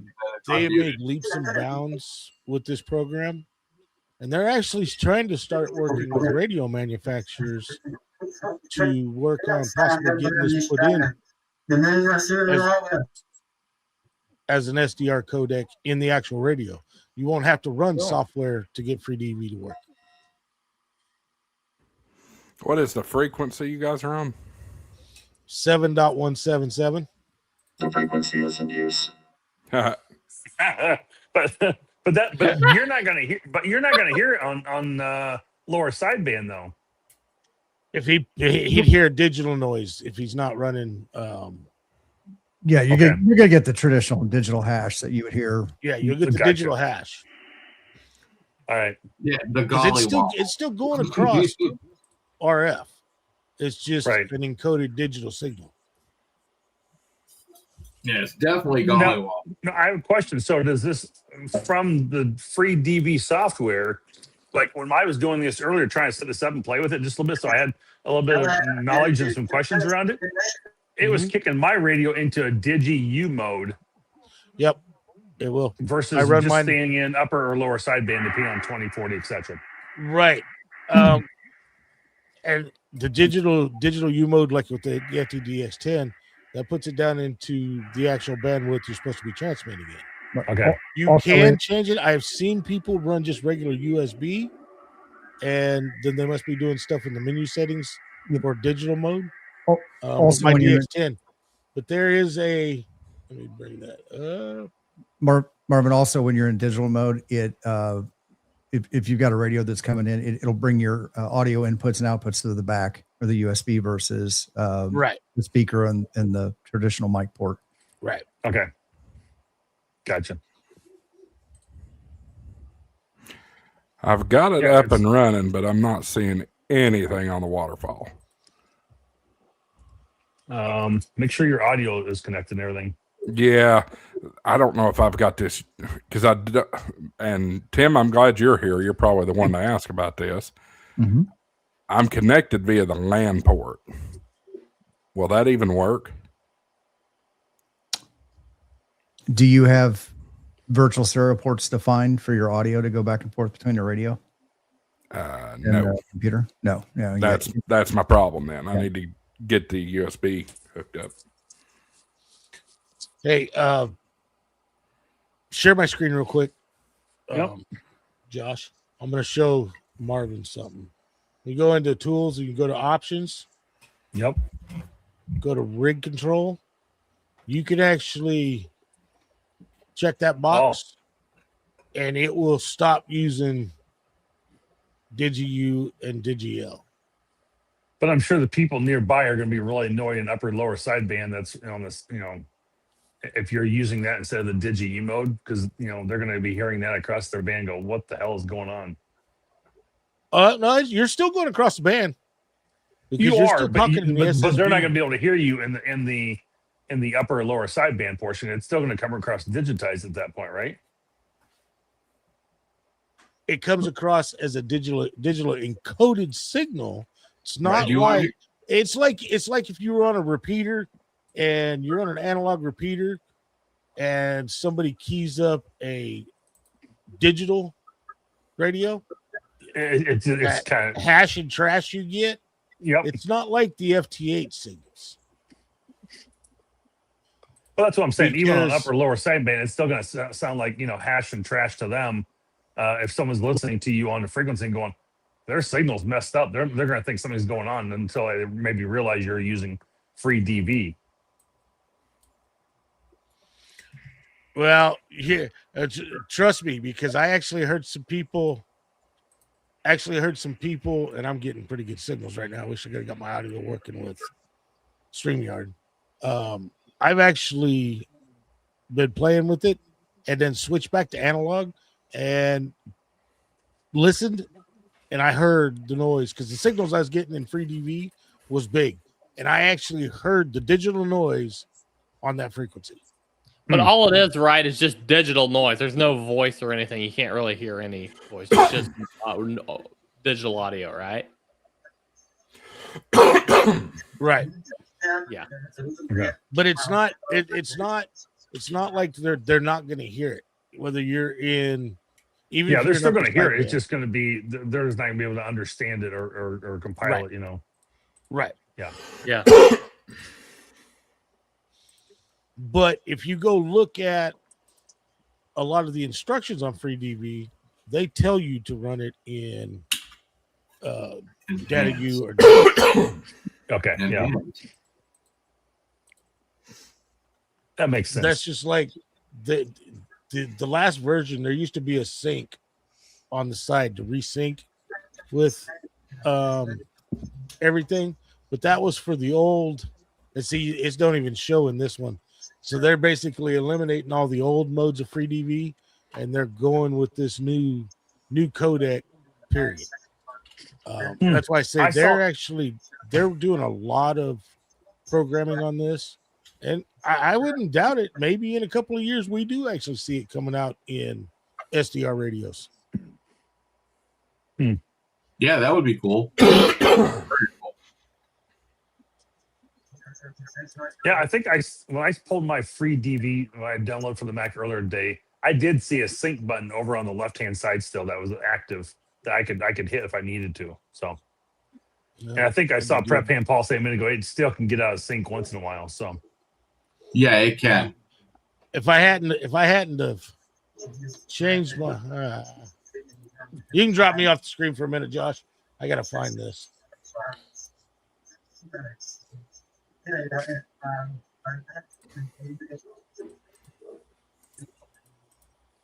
This guy's still yapping away. Yeah, I'm not getting it to work. It's the radio's not it's not recognizing the radio at all. Hey, Mike, go ahead and put your mic near your radio speaker and let people hear what it sounds like over the air. All right. I mean, is that possible? That's the easiest way to describe what they've been talking about. Yep, I'm giving up. Jeff says I'm done. If it's this hard to program, it's not worth me. I mean, well, it's actually not. That's the thing. As long as you got, I mean, you probably had to jump through hoops to get WSJTX working. Well, no, it's not that.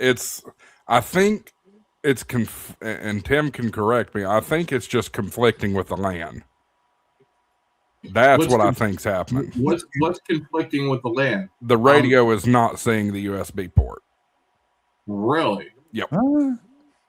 How does that work? Or the computer's not seeing the USB cable from the radio. Did you turn it off and turn it back on?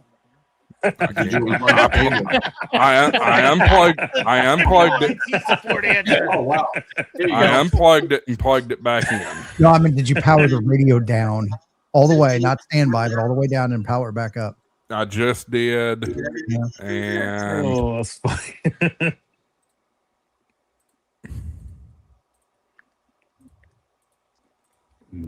oh, yeah, there it is. Sure enough, USB modem 1111101. All right, I'll send you an invoice. So you were actually going into standby mode, so you weren't rebooting the actual radio, so it sent a signal through it. I guess. Are you That's seeing what it signals was. now, Josh? Well, I'm just going through the setup mode, setup stuff at this point. 3 hours later. I keep leaning over Andy? to this microphone because it's the one I usually use. But See, that's what happens with a Mac. You got to jump through all kinds of hoops. Hey, no, I had turn it off, turn it FreeDV back set on. up in 10 minutes. yeah, Prep Paul, I think he's using the Mark II 7300. So. Yeah. Yeah, he is, Paul. port speed 3800. So make sure it's set up. It sees the USB modem, but it's not now. I'm not getting any audio out of it, whereas I was getting audio a minute ago. The codec. Not the No, modem, but the it codec. doesn't list it as a codec. Oh, that's right. You have a Mac. No, I'm sorry. no. On my Mac will original list it as a codec. 7300, it showed it as a codec, but this 7300 Mark yes. II has not shown anything as a codec ever. Did you That's install the driver? Oh, really? Do you have the Yaesu Yeah, drivers did you in there? install ICOM's driver? They don't Or have ICOM's drivers? They don't have a driver for I was mine. going to say, yeah, I don't ever remember installing a driver for any of my ICOMs. For Yeah, Yaesu, for the yes. Mac. Like, I want to check out this win for Yaesu suite though. I used it when I had a Yaesu. It wasn't bad. Oh, kind of Yeah. helps to hit the start modem button. There you go. Yeah, that would work. Yes. Okay, I have something on the waterfall. Blame Why is my radio transmitting? because you're Did talking. you hit I don't know. the start button? Yeah, but it Did shouldn't you be. push the talk button? No, the push to the talk's not even activated. That's funny. Damn ICOMs, anyways. share your screen if it's on your computer, so Yeah, it so we shouldn't can be see, transmitting. so we can see you Yeah. bumble through this.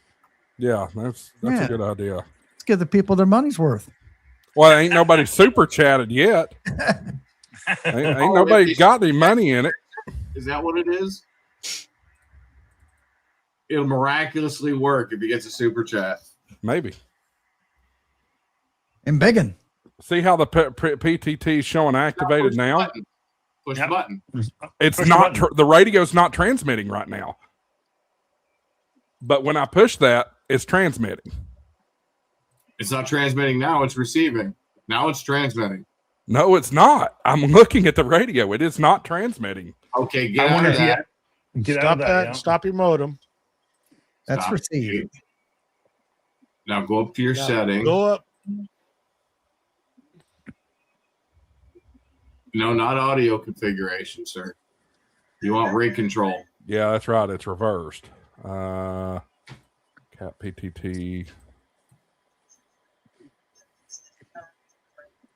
Use DTR. Jesus, I can't even read that. I got to enhance.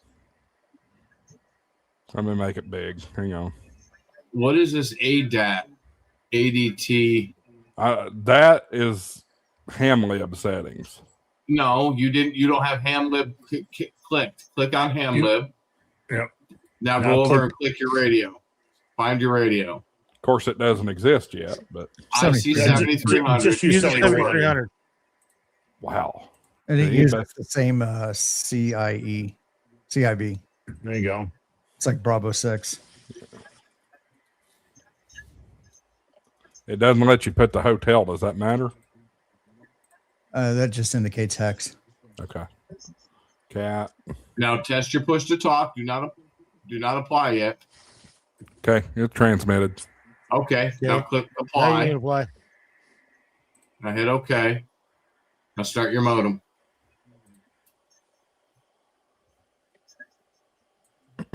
And what frequency? Now go to from radio at the bottom of your screen there. So that should be your audio coming in from your radio. And go to Spectrum. I want to see what you have on Spectrum.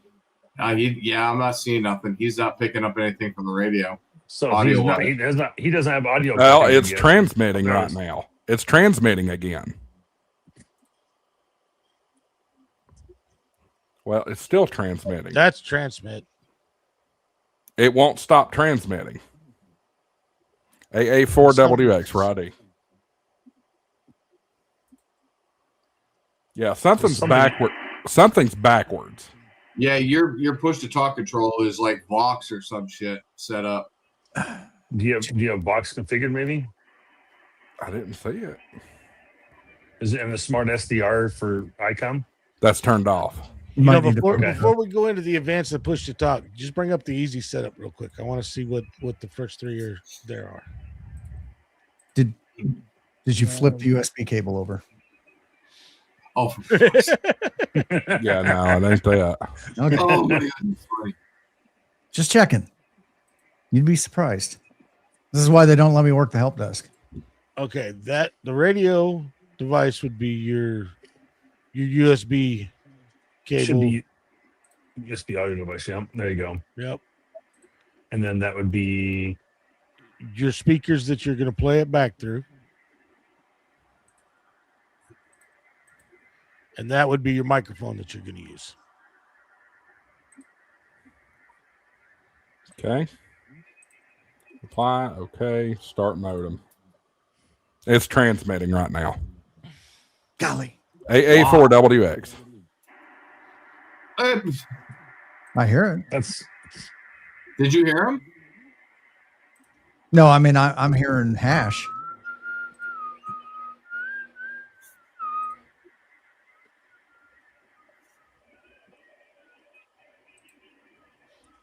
Yeah, I just saw you pop off. So why is it backwards then?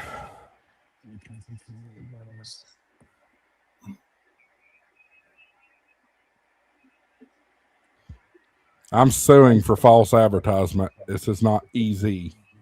Well, it's something to do with the way you're set up there. Because I've set up multiple radios, multiple computers pretty easy. I'm not sure why. Could it be the other USB modem? Maybe. Try it. It should be. I think it's because you're live, Josh. I think Hit test first. I did. Start modem. Okay, it is not transmitting, and I hear somebody now.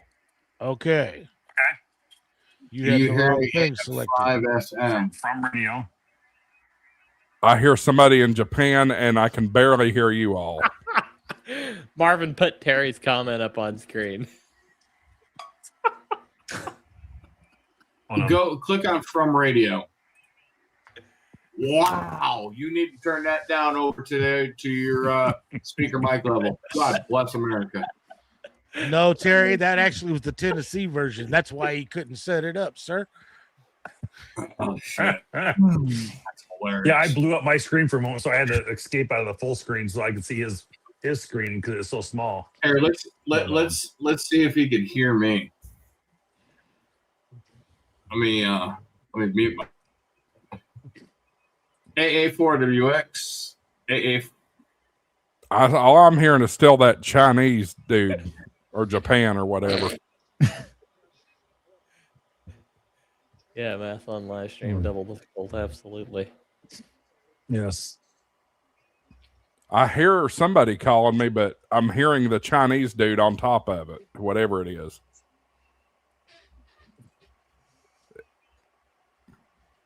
There he is. I hear November 3 Mike Foxtrot Lima. There you go. Alpha 4 Whiskey X-Ray.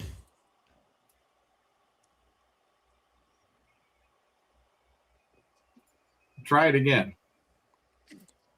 November 3 Mike Fox Lima. Alpha 4 Whiskey X-Ray. Not hearing you, Josh. What mode is your radio in, Josh? Are you in DigiU or yeah, or DigiL maybe? He's in Dig. It shows right too down many people are talking at one time. Shows USB-D down there at the bottom. Okay. I'm on LSB or LS. Yeah. D. But you can look down at the bottom there, Marvin, and it'll tell you whether you can just regular USB. Oh yeah, I see it down. Or Okay, digital. Yeah, it should be digital USB, or LSB. All your noise. How do I get rid of this Japanese guy? Because good Lord, I can't hear you all. You can hear the Japanese dude. Yeah, well, I'm assuming it's Japanese. DX contacted the Century, and all he wants to do is get rid of the guy. It's Juliet Fox, One Golf Hotel Juliet that I'm Don't hearing. work him. Go on. That could be Paul. It could be Paul. Well, he's probably got. That's definitely not Paul. This guy has a high accent. Have you heard Paul speak Japanese before? I'm sure he doesn't speak English. I'm sure he can. Wow, that's a good signal. Jeez. Let me switch over to so you all can hear it here. Hang on a second. Yeah, pipe that in. Hang Okay, it should come in next time he's talking.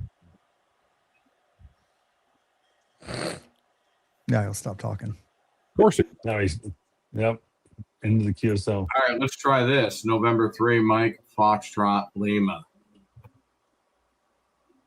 I heard Lima. Wow.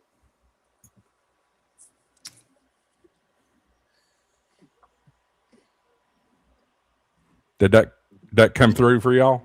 Nope, didn't hear that at all. Negative. I may need. Let me turn it on and loop back. Hang on a minute. I have to add it. Stand by. Skip for now. Skip On. for now. Do it again. Do it again. You should hear it now. All right, I'm trying to look for you on the recorder, and I that's it. couldn't really copy all that time. I had to add So, FreeDV into the mix. I guess if you do have another microphone, that's worth a try. But you'll get there, that's for sure.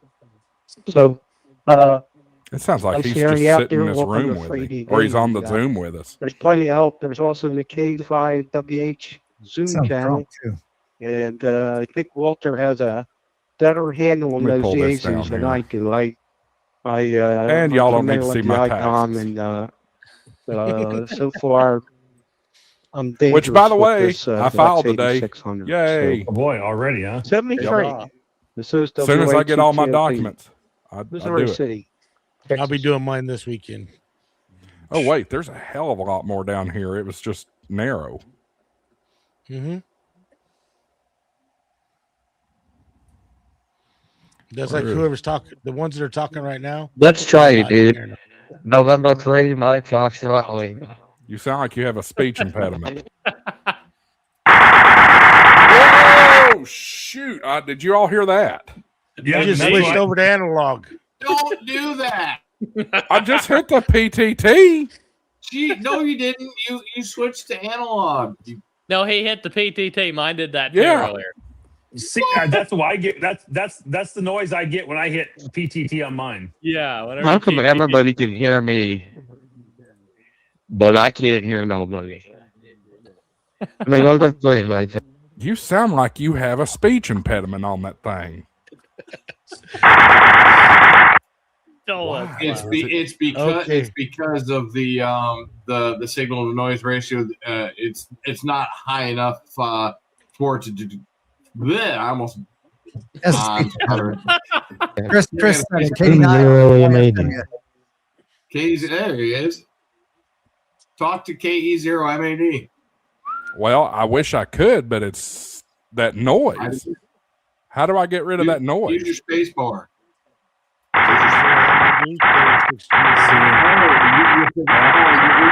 I get the exact same issue. Transmit audio too.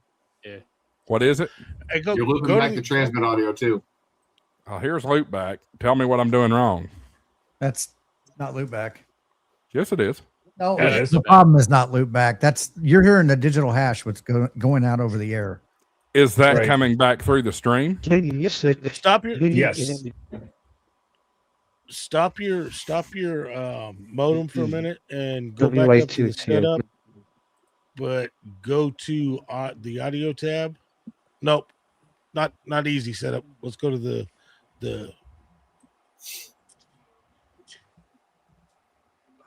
Okay, so to give you all a heads up of what devices are. USB audio device should be the radio. AT2020 is the microphone I'm talking into right now. okay. And then my headphones are also AT2020. Now click on the transmit tab down at the bottom where it says transmit and receive. Okay. Now go up to the top. Well, wait. Go back to your receive tab. This should not be your microphone. Down here at the bottom, that should be your USB, your codec coming from. This should be your speakers.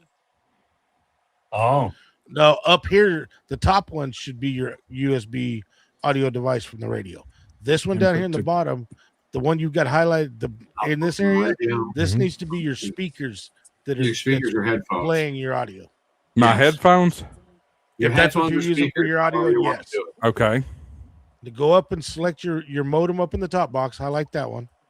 Now go down and click apply before we go to the transmit tab. Okay. That way we make those are set. Now go to the transmit tab. Now up here at the top box, that is your microphone that you're using for your audio.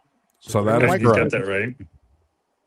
And now down at the bottom, that would be your audio device going back to your radio. So that's USB audio device then. So that Yep. should be correct. But you know what? Just to make sure, even though it says it, let's highlight both of those in those boxes and then reapply it.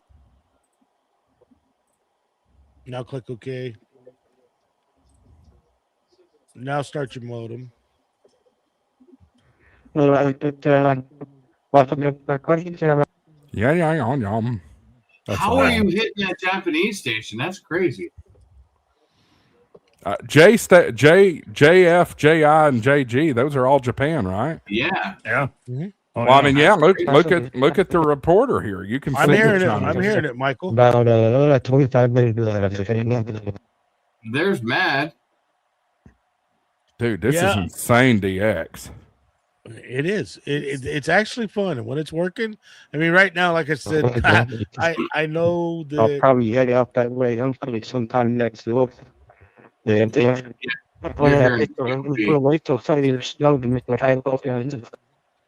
It's just broken up. You're hearing TOP. WA20 or WA2TOP. It's highlighting JP70 and OGE. Right, but he's not on the same frequency as you are. See, Oh, that's yeah. 7.63. if Now, you go if down you to can move that whole window up so we Yep, can see there's the a box. bottom tabs. There you go. Now go the track, Right in the middle. Oh, and then click frequency. So those are everybody that's on your frequency. There's Madman right there. Okay, very good. Well, nice to And make there's your Tom. acquaintance here on FreeDV. yeah. I and, see WA2TOP I'll now. sign with you. You're a little rough copy. Conditions are tough tonight. So we'll catch you next time around. This is WA2 Terry with a tango. TOP. Well, duh, it's Japanese radio. Missouri Oh, City shit. Tango X-ray 73. All right, Now let's see hit if this. PTT and see. Yeah. Nope. Nope. Yeah, it's looping back your audio. for Hit some the reason. hit the switch to analog button. I did that and it stopped giving me the audio button. Oh, that's weird. It did something different on mine. Oh, it's but- because it switches the radio to analog mode. yeah. That's what it's doing. You're hearing the analog signal. Right. Well, I don't have a Mac, but I'll do some research to see if I can figure out what's causing that. I think it's the loop back gadget. So yeah, because once you introduce loopback, then it wasn't working. Then that's when the noise started happening. Okay. Correct. Well, I'm going to open up Loopback, and I'm going to turn off FreeDV, so you guys aren't going to hear FreeDV, at least from me. And let's see what happens. AA4WX. Beautiful. It's loopback. Yep, that's what it is. Yep. Let me see here. There may be a setting in Loopback. There's mute when capturing. Or, Yeah, that'll work. well, it's already checked. I wonder if I kill this right here, if that'll do it. Try it. But you all won't hear the transmission if I do that. We can hear you now. If it's coming through the same microphone, it doesn't matter. Let's see. Yeah. Still hear it. Something with loopback is. So I probably got the same situation. Something with virtual cables is causing me that audio issue because I get the exact same type of noise, Josh. So, but I spent maybe half hour prior to the. Me turn tonight's stream. I'm going to turn off pass through and see if that makes any difference. Josh, you should not need the virtual cables because you're running through the USB port directly connected to the radio. Well, in order to stream it though, that's the only reason the loopback exists. I can't pull it. I can't pull in all my sources without. Okay. AA4WX. And Dave or Michael copy him at all? No, I didn't. No, I'm not. I'm listening for him, but I'm not hearing him. I'm actually hearing some guy in North Carolina, and then I've heard Sean, but Alpha 4 Whiskey X-ray. I see him transmitting, but I'm not hearing you. November 3, Mike Foxtrot Lima. Somebody's on CB. I saw Andy key up. I heard it. It sounded like Andy. It sounded like Andy on CB. Audio. No, I haven't said anything over it, It yet. wasn't Andy. It was me. November 3, Mike Foxtrot Lima. I keep keying up, getting the same audio issue. I even turned off loopback. Yeah, I know. It gave me the same audio issue. I'm going to try something here. You figure that one out. I'm going to put a little fire in the wire and see if y'all hear it. Did you say Firewire? Alpha 4 Whiskey X-ray. You're showing up, I think, on my. He threw a little amplifier on. Is what he did. Yeah, I did. Maybe not. Said loopback should have 4 channels, not 2, according to Alpha 4 Repairs Whiskey X-ray. 5594. Alpha 4 Whiskey X-ray testing. So I see you, but I'm not hearing you, Josh. There's a guy in North Carolina that's just coming in here perfect into my receive. Yeah, my amplifier's not picking up on it though. Like I'm keying the amplifier, but I am not showing any rise on the meter. So something's not going. At the same time, I mean, I don't know that this mode was made for running QRO. Does your amplifier need a little boot pill? Maybe. Maybe. Oh. I don't Kilo know. Echo 6, Golf Alpha Echo testing. I'm not hearing you. You keyed. I see you keyed, but I got a little blurb there. You guys do not need to go out again. You guys were just out 20 minutes ago. Go lay down. Anybody want a dog? no. AA4 WX testing with an amp. Yeah, my amp's not moving at all. Like it is pegged at 0. Let me do this. Check your input power to your amp. Well, it's at 100%. Let me pull that down a little bit. Did you turn off? Let's try this. Kilo Echo 6, Golf Alpha Echo testing. There, we're bringing it up a little bit. Hopefully that's not overdriving. And we'll bring up a little bit of the transmit attenuation. Kilo Echo 6, Golf Alpha Echo. Not here. Nada. Check. Nope. It's not keying it. Well, I mean, it's keying it, but it's not getting any output. Let me try something here. Did you let the magic pixies out?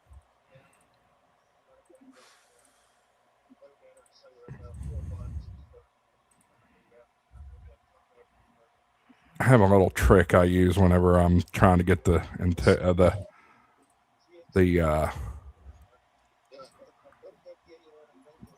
amplifier tuned.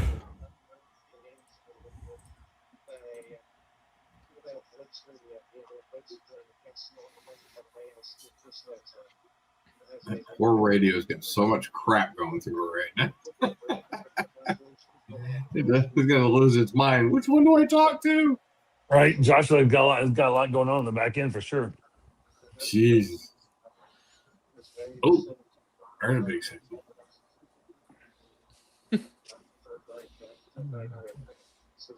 He should have used FD4. Would have been quicker.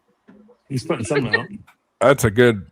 Yeah, I think I know. I think I'm overdriving. Looking at my LC, I think I'm overdriving. And I think I know what I'm going to have to do. I'm going to have to set up another radio. Now, if I was Dave, I'd say you wouldn't have that problem if you were using Windows. No, I'm kidding. Exactly. No, it's the loopback. It's the loopback he's using where his problem is. All right. But loopback has caused problems other times, Josh, even without radio. It shouldn't be affecting his amplifier. Well, I don't know. I don't know that That's just FreeDV. Well, you even- can't be it's run not through the- an amplifier. It's not that, because FT8's not keying it either, and I know FT8 works. It's probably, it might be the multiple connections you got. I'm power cycling the amp right now, seeing if that maybe that does it. WX and 3 MFL. You need a new amplifier. 7.3s, November 3, Mike Fox No, Routley. I have a feeling because he's got the USB cable hooked up, and then he's also got.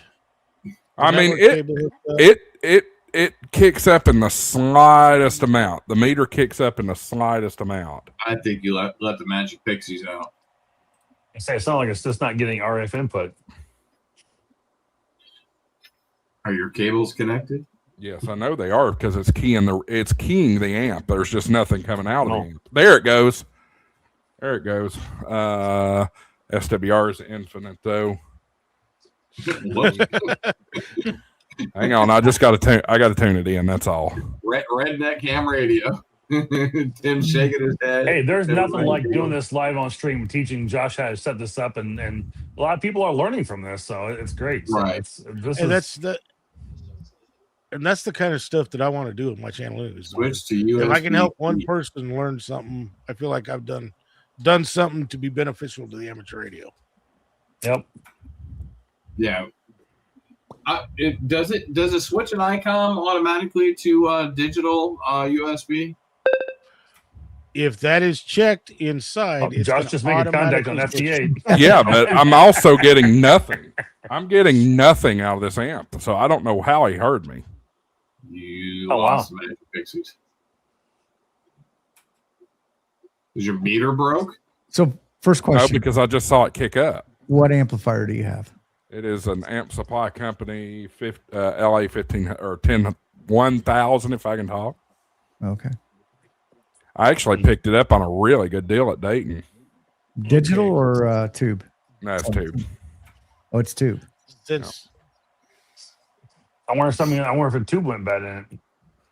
It didn't just go bad because it just worked 30 seconds ago. Oh, okay. It sounds like it's a setting, unless you send 100 watts into it. Yeah. Smack the top of it. Yeah. If you send 100 watts into it, that's probably not a good thing. You know, interestingly enough, though, that is a good point. I have some stuff sitting on the top of it that shouldn't be. So, well, let me open it up a little bit here. Every flat surface becomes a portal for things to get lost and laid down. Do you need to do Paul says he can join and get it going. I don't know if he can get my amp working. Well, you really don't need an amp to do this. You don't know. No, I was trying to get them to be able to hear me. That's all. Maybe there's another issue. Anyways, and your amp may not be firing if your standing wave is through the roof. There might be a protection. That's true. Well, on the radio, it's not showing the standing waves crazy. It was only when the amp picked it up, I think, if I remember correctly. Let me just close this down. Let's go back over here. All right, so you have some angry pixies now. Well, I know what my part of my problem is, because there's a guy in North Carolina. I'm overdriving, and I'm not going to change my DX10, so I'm going to bring my 710 back here and utilize it through a different microphone. I'll take that TX10 if you don't want it. Oh no, it's not going anywhere. But I'm not going to change it because I've got my microphone running through my mixer into the back of the radio, and my AMC and everything on the radio is wide open. I control everything with the mixer. I'm not going to go and turn the ALC on and mess with all those settings when I've got it working perfect with Alpha 4 Whiskey X-Ray. I'll bring my 710 in and use it for FreeDV. Because he was hearing me, he was responding to me. I was just overdriving, which means my ALC's too high. Because it's just like WSJTX FT8. If your ALC's too high, you won't get out on FT8.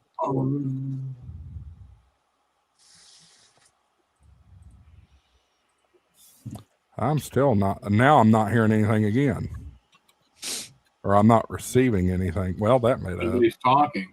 Oh, that one might be why. Here, this guy will come back and November bitch 3, at me and Mike tell me. Foxtrot. I see you, Michael, but I don't hear you. Nobody else heard you either because nobody lit up. Nope. That's the one thing. On FreeDV. November 3, Mike Foxtrot. You made up. Did you hear that? Nope. Just saw you transmit. So Muff is terrible. I'm looking at the Muff D right now, and it's absolutely horrendous for 40 right now. but that's one of the things about this.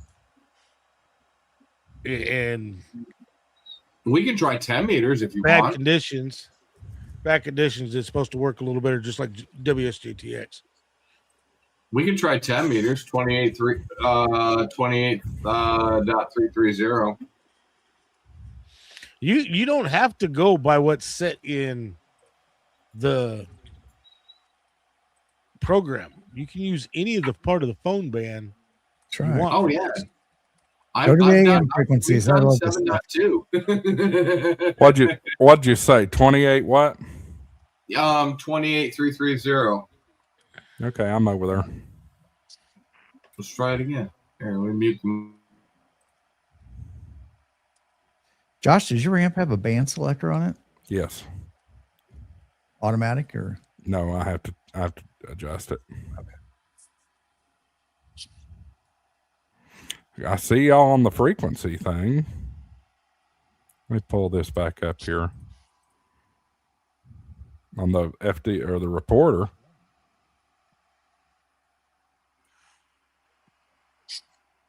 Look at everybody who popped over to 10 meters. I know who's watching my stream now. Yeah, right. Nobody's just randomly going to 10 meters in the middle of the night. That's the lit. Why I not? was the only one here when I popped in. Let's see who we got there. Well, of course, Sean. I know he's watching the stream. Alpha 4 Whiskey X-ray. Oh, you ain't. We have about 42 people watching right now, which is great. So thank you guys for sticking with us and watching through this as we literally pile through this, trying to figure this out and all the issues you have. So, you know, it's not just you. We have issues too sometimes in figuring this out. So Alpha 4 Whiskey X-ray. 3 people keying up at the same time. And I was still down on 25. I just saw that. That was hilarious. November 3, Mike Foxtrot Lima. Anybody hear me on 10 meters? Anybody? Right, Terry, people watch the stream. Bueller. Alpha 4 Whiskey X-ray. 10 isn't doing nothing. So what's next up the band? 12. Kilo Echo 6. 24,933. I want to try 24. Terry, I think they watch it strictly for entertainment purposes. Well, that's what I've always said about this channel. This is for entertainment purposes November only. 3, Mike Foxtrot Lima. 24,933. Wow, nobody can hear me here. Jeez. I just moved up there. It's not really a band for this time of night. No, it's not. But we're 40, so freaking noisy. Try 20. I don't know who transmitted, but I picked somebody up. 2400. Sure. There's Japan again. Oh yeah. Kilo Echo 6, Golf Alpha Echo testing. You're in the wrong band, sir. No, because somebody November I actually picked 3, somebody Mike up. Foxtrot Lima. Nothing. I picked somebody up, so I was trying to see who it was. Let me hit the tune. Alpha 4 Whiskey X-ray. AA4 WX. Is what me, Sean. November 3, Mike Foxtrot Lima. All I can hear when Josh says that is he says AA4WX. I always hear WSEB 693. WSEB 693. Next band, let's try. We'll try 40. You want to try 60? Yeah, name it. Pick one of the 3. There's only 3. 4035. I can't do 60 with this antenna. Well, let's see if we can hear each other at least. Let me tune it. And all right, how do you make the 991 Alpha do 60? Oh, never mind. Get off of 60. 991 sucks with 60 meters. It is a pain in the butt to get it to go anywhere you want on 60. Really? Yaesu locks the 60 down for some reason, I guess. So how do you unlock it? Mars mod. Oh, yep. EOD Kaboom's laughing at us. Yeah, he can laugh. This is entertaining. Thanks for getting me through my Friday. Glad to help you. Friday already? Let's see that. He's in Guam. Yeah, it is. In some parts of the country. Yeah, we're pushing right there. We're only 2 hours from here in Eastern time. Hey, you got an idea there, Michael. You have to manually enter the frequency, though. So, Dave, you want to do the honors on that one? You can just change it on your radio, and it'll change it in there. Really? Yeah. Yeah, when you're connected through the cat control, that's still controlling both apps. At least with mine, I can change it on the radio. It changes it in the app. I hate to say this. 3, Mike Foxtrot Lima, 7.200. I hate to say this, but we are already in overtime. Where did the time go? Yeah, we are. Because we were having fun, dude. We'll have to come back to. Oh, wait a minute. Here we go. Colin, turn the radio off. That's a factory reset. Terry with a tango. I used to watch Three Stooges reruns. Now I just watch this. What do you expect from somebody from equally unedifying? Mike, more like Six Stooges. Michael, I think that's a factory reset. Be careful. Colin, you turd. Lord have But mercy. it is interesting here, though. That's exactly what that is. Yeah. Really? If I remember correctly, that's what it was. EOD Kaboom says late Yaesu's allegedly coming out with new firmware. They're probably going to have to for the new 60-meter band for the changes that are coming out February 13th. I think they're being released. So for the new expansion they created there. 60 was channelized, so most manufacturers channelized it. They're all going to have to come out with it, except for the Chinese radios. They didn't channelize nothing. Oh, go figure. So I'm hearing something now on 20 AA0KM, but he's very noisy.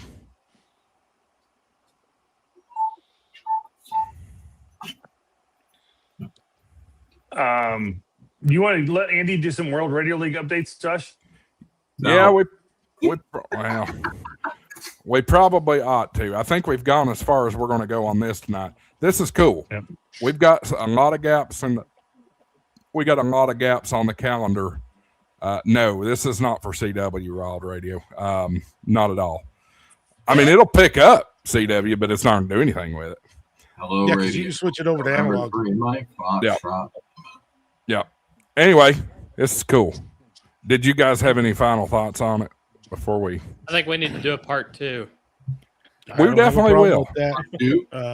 I say. Go ahead, Tim. Hi, Tim. Oh, I was gonna say we need to do a POTA activation doing FreeDV. Oh boy, that'd be kind of cool. Yeah. That'd be interesting. Or that's right. Yeah. That would be interesting. All right, Andy, what you got? And then misspelled do. I have a few World Radio League updates for y'all. So we are on the other side of Winter Field Days we discussed earlier in the stream, and that went awesome. We've got tons of great feedback out of that, and we will be implementing some of those things.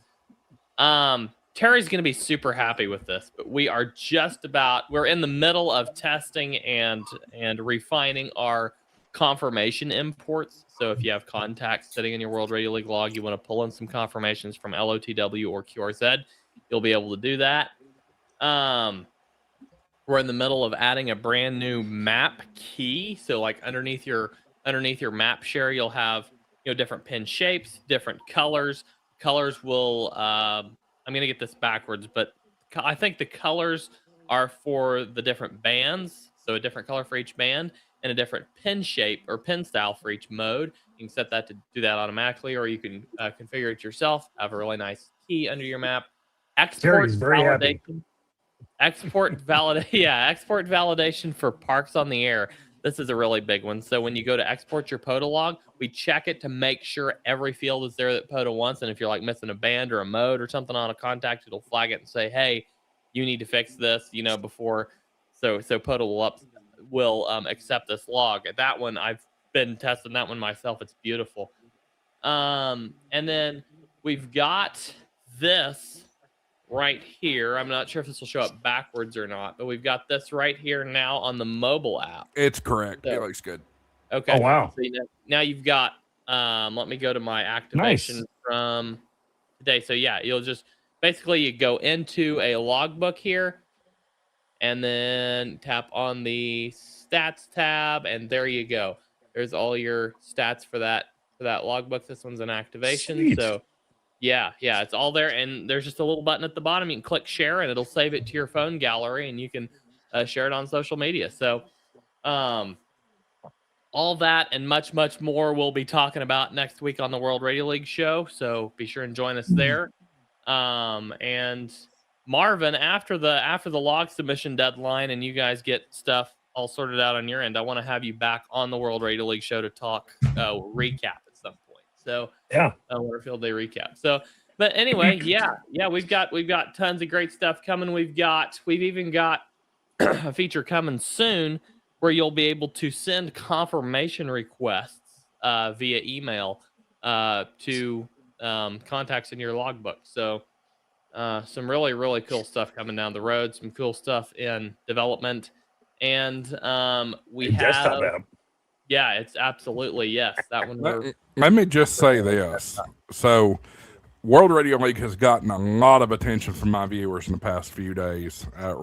Since the week leading up to Winterfield Day. The feedback I got, amazing, great potential, all this.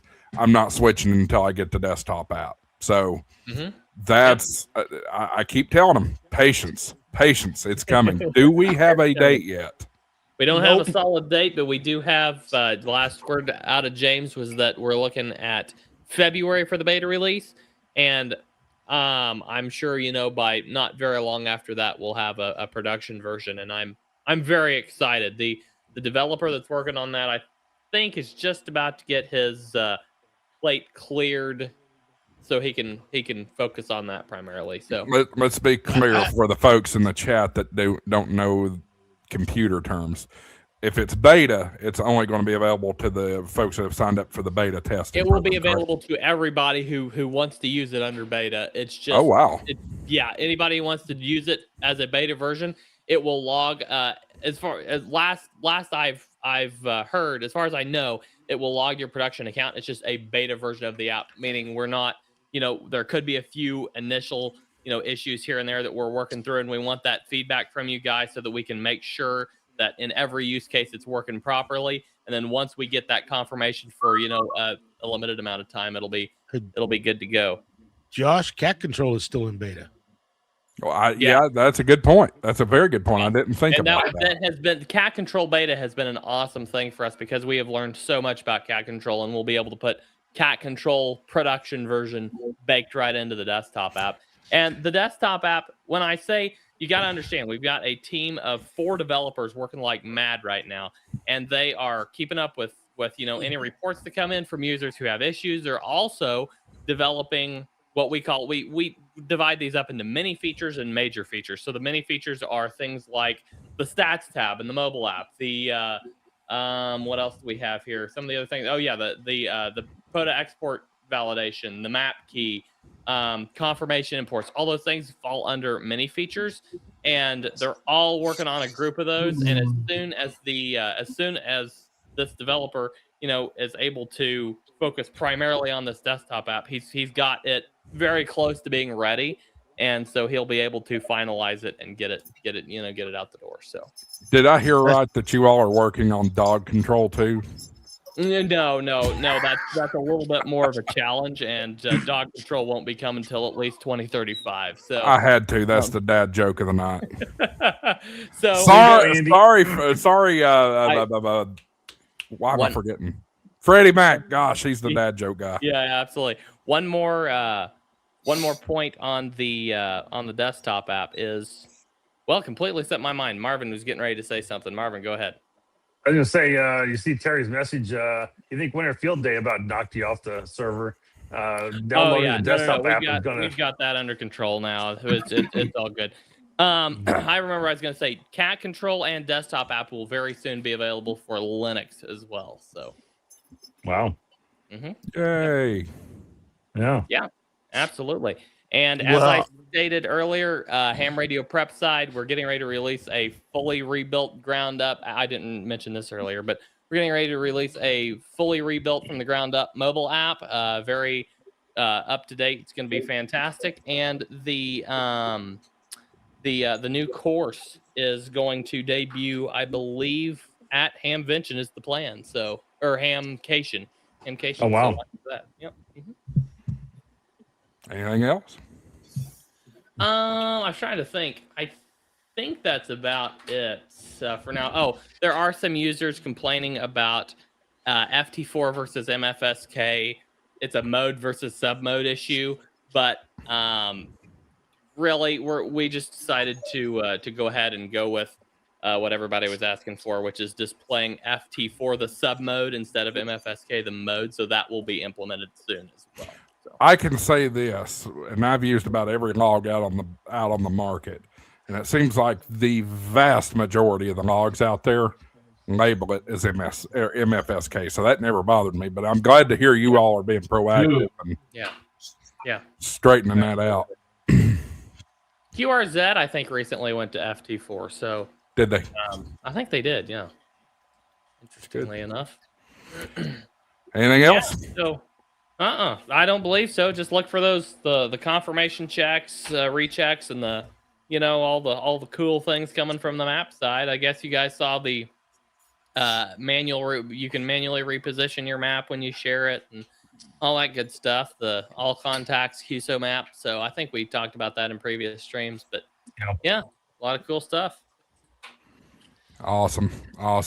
Gotta get that desktop out. Go make me go back to Log for Old Men. Oh yeah. and for that you just get a exactly. There's stuff that once they get the desktop out, I'll be picking James' brain and see if he can add this stuff into that desktop. Yep. All right. All right. So you guys go check out World Radio League, worldradioleague.com. You're going to love it. I promise you will. And be patient. That app is coming very soon, very soon. Free to use. They have a free tier. You can go check it out at worldradioleague.com. However, I prefer the paid versions, not only because I have a relationship with these guys, but World Radio League, the features that you get in the paid tiers are phenomenal. You're not going to regret it. Check out worldradioleague.com and use coupon code HamShackTV. Get 10% off their already fantastic prices. Also, talking about Ham Radio Prep, tonight's show is sponsor. Check them out too if you need to upgrade your license or maybe even get your first license. We saw a couple of folks in the stream tonight. They've recently done that. Check them out, hamradioprep.com, tech, general, extra, satellite course, MCOM, you name it, they got it. Check them out. Ham Radio Basics. Yep. Ham Radio Basics. HamShackTV is your coupon code over there. You get 10% off as well. Appreciate all their support. Also, they are the title sponsor for the second annual HamShackTV HamFest Tour, fueled by Ham Radio Prep and World Radio League. So we appreciate everything that James and Andy and Professor Jim and all those guys. Brad, don't forget Brad. And Brad. Team and yeah. Everybody. Yeah. Everybody. Catalina. It's fantastic. I love having. If you guys haven't seen Catalina yet, join us on the World Radio League show. She comes there as often as she can. I'm not sure she's going to be there next week, but she comes there quite often. So hey, Andy, some of us have to work normal jobs. We can't necessarily be in that stream like you. Yeah, can. absolutely. There's always team replay. Deja vu. Deja vu. Deja or Dave Ja? Yeah, Dave Ja. Dave Ja. See, Andy, team replay, you can't interact with her. That's a good point. That's a good point. But you want to talk about deja vu. I didn't get a trucker clock comment tonight. So that's 2 weeks in a row. Yep. right. I'm just one of those guys. I start it. I expect everybody else to continue it on. There we go. And Dave, if there's a will, there's a way. That's all I got to say. Yeah. That's right. That's right. The person that figures out how to interact through team replay, I want to know. If there's a will, there's a way. You can find a way to reschedule your schedule. That's right. What do you say if we see if we can get this thing over with only 30 minutes of overtime, because I can't afford the overtime pay. Let's go around the horn and we'll go clockwise, I should say. Andy, you last spoke, but you're first up for the wrap up. What's going on? Yeah. Oh man, it's really, really crazy. I'm gonna break some news tonight. I just decided. Hang on. No.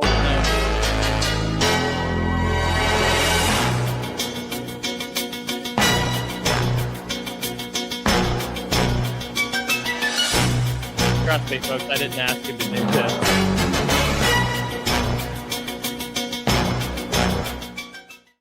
Listen, when you say breaking news, that is the equivalent of saying break on the radio. And I'm not talking about CB. So Mayday. When you say breaking news, it's just automatic. The clip's got to play. Okay, all right. Sounds good.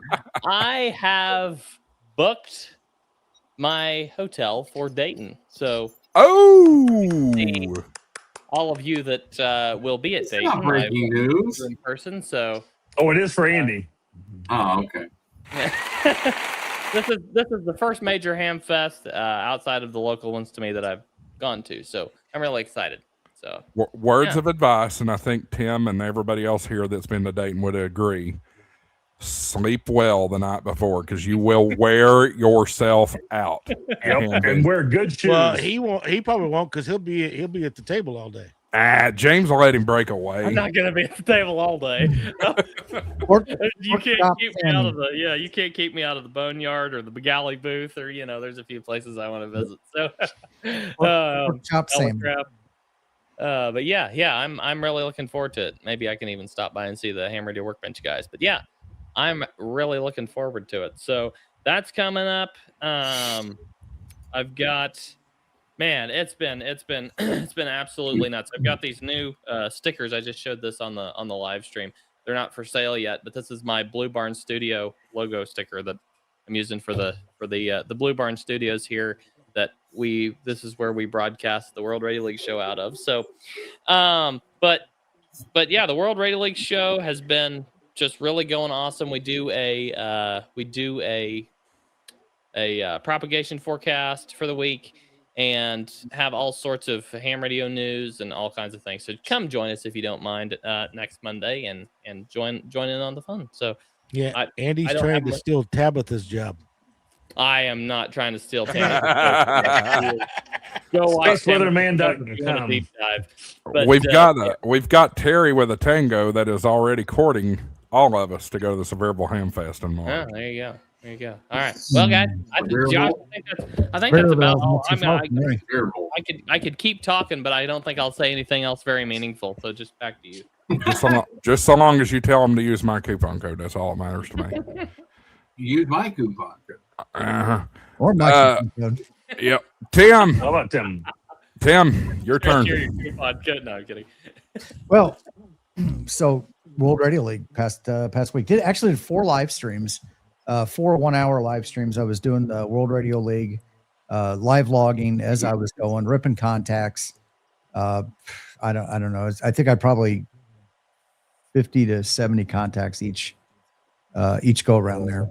So did great. Didn't have any problems. There was some, and I think Marvin can probably maybe reaffirm this. There was some flap about spotting an amateur RF, and I told somebody to think outside the box. I saw that. There's your box right there. Now, there'll be a video about that, and that address is amateur RF. So, oh, good. There we Good. go. I think people are absolutely just lost at it. They don't know what to do. They don't know how to do it outside of internet. Well, I uses the internet. It's gonna be amateur RF, and that's all that the rules this year said is that you just needed to go outside of your circle, the magic circle, via amateur RF. I'm glad you're going to pull a video on this. Please share with me when you do. Wait, I'm confused. I just got completely lost. What are you talking? Are you talking about that router? Yeah, exactly. And it runs on what frequency? And we'll talk about that in the video. But we'll share this on our website when you get it up and running, Tim. Find out more. Absolutely. So that is coming up. I will be heading out to Dayton, Hamcation here. That's Orlando, not Dayton. Yeah, Dayton, Hamcation. I've said that a couple times. The Orlando Ham Fest. You'll make a wrong turn and show up to nothing. Well, I probably will be driving through Dayton on the way down. Goal is to get out to the East Coast, some of the states that I don't have POTA activations in. So also I got stickers. Here's the back side of the stickers. They are going to be with me. Helpful, Tim. You're so helpful. They're commemorative. They're special commemorative stickers for Hamcation. So if you see me at Hamcation, find me. Got a sticker waiting for you. So Josh, you better grab me one of those. What am I? The bureau? Yes. Grab me one too. The sticker burrow. There we go. That's what we need. We need to create the sticker burrow. I'm not. Speaking of stickers, I've got something to share with y'all real quickly before we get there. I finally ordered the dummy load sticker. Did you? Good. Yes, I did. I got to find it though. It's going to look a little funky on the preview, but it won't come out the way. Did Michael reach out to you? Yeah. No, he never did. So I just ordered it through Vistaprint. But okay. Tim, I know he's talking about it. While Josh is pulling that up, Tim, are you going to be back at More this year, More Expo? I will. Yes. Good. Good. I might see you there then. And I'll have a custom sticker for More and a custom sticker for Hamcation. There you go then. There it is. That's tiny. No, it's it's way not. bigger than that. That's it. That's all I can do right now. I don't have time. I don't have Dude, time to go and have something You designed. need to have them print you like 5 of them and put one on each side of the camper. And I will tell you this: there is nothing going on the body of that camper. Josh, you better have that camper wrapped with that name on the side of it by the time we get to Hamvention. Just do it in vinyl. It peels right off. Tennessee dummy load. That's all you need, man. Maybe later. I don't have time. I've ran out of time for Orlando. I will get them printed and sent to you. Maybe. I'm not in the mood. I ain't got no super chats tonight. I'm kidding, but anyway. anything else for you, Tim? Nope. That's it. All right. Oh. Yep. Don't go to Michael yet. He's super chatting. James from World Radio League did come on the Ham Radio Kids table. Indeed. And talked a little bit about that. He did talk. He went in a little bit more detail about some of the issues here, load issues we're having, and everything like that. So the good, bad, the ugly of this year. I think all in all, it was very successful for the contest and everything. Learned some things. So hopefully, they can implement them for the next big event and everything. And he also had some stats that were not previously released. So yeah, you can always go back and check that out on Team Replay, Ham Radio Kids table. Team Replay. We have some business to take care of, folks. Ask and you shall receive, I guess. Money isn't everything. It's the only thing. And everyone has a price for the $1 Million Man. All right, let's. KB5, you're supposed to be on the show, not paying the show. There you go. Cheer up from Super Dave or from Dealer Dave. But appreciate that. It's 2026. You need to come up with a new clip. No. Yeah. No, it's the $1 Million Man. I have the special clip for the big ones. That's right. But I have to change that other clip because every time it plays, copyright strike. Yeah. Yep. So, or I've got to change it somehow to make it not get flagged. I don't know. All right. Michael, it's your turn. Oh, hold on. I was just reading a message from Colin because he's on my chat for some reason. Anyways, yeah. Hey, anybody who's anybody on the East Coast this weekend, South Carolina, North Carolina, all the way up to the Delmarva, Washington, all the way up to Boston. We're getting snow, so please check your neighbors. Please check your elderly folks. Make sure everybody's happy and warm and has electricity. Yep.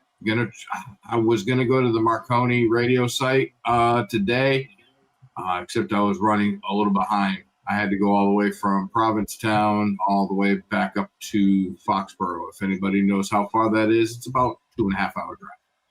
So I didn't have enough time, but I am going to try to get down to the Marconi radio site down on Cape Cod, probably Saturday. I'm going to drive down. Yeah, but anybody who's anybody, please make sure you guys take care of yourselves this weekend with this little bit of another snowstorm that's coming up. And hopefully it's going to be the last one. And those of you in Florida, like Pota Power and Paul, N1OG, yeah, you guys are going to get cold this weekend. So that's it for me. Who's next? Just so long as it's cold now and not in 2 weeks. We looked at that forecast earlier. I am praying that forecast is right. You know what? I got my fingers crossed for you, sir. I have had enough of the cold. Super Dave. It's Florida cold, right? Florida cold. Which means it's in the 60s. That's it's going to be Massachusetts cold. All the way down to Miami. Shut up. Oh no, the strawberries. Oh my God, what do we do? The oranges. And the peaches and the oranges and the lemons. For those that don't know, I looked at the forecast before we went on the air for Orlando. As of now, oh Lord, FreeDV's talking in my head. I thought you were getting breaking news. In my IFB. Just yeah, anyway, Hamcation looks good in the long-term forecast. It's looking like sunny, no chances of rain, and upper 70s. You can't trust those long-term forecasts. Dude, it's Florida. It rains every day at 1 o'clock. I agree. But give me some hope because I'm tired of this wintertime hell that we're going through right now. I'm over it. Live. I know I'll live.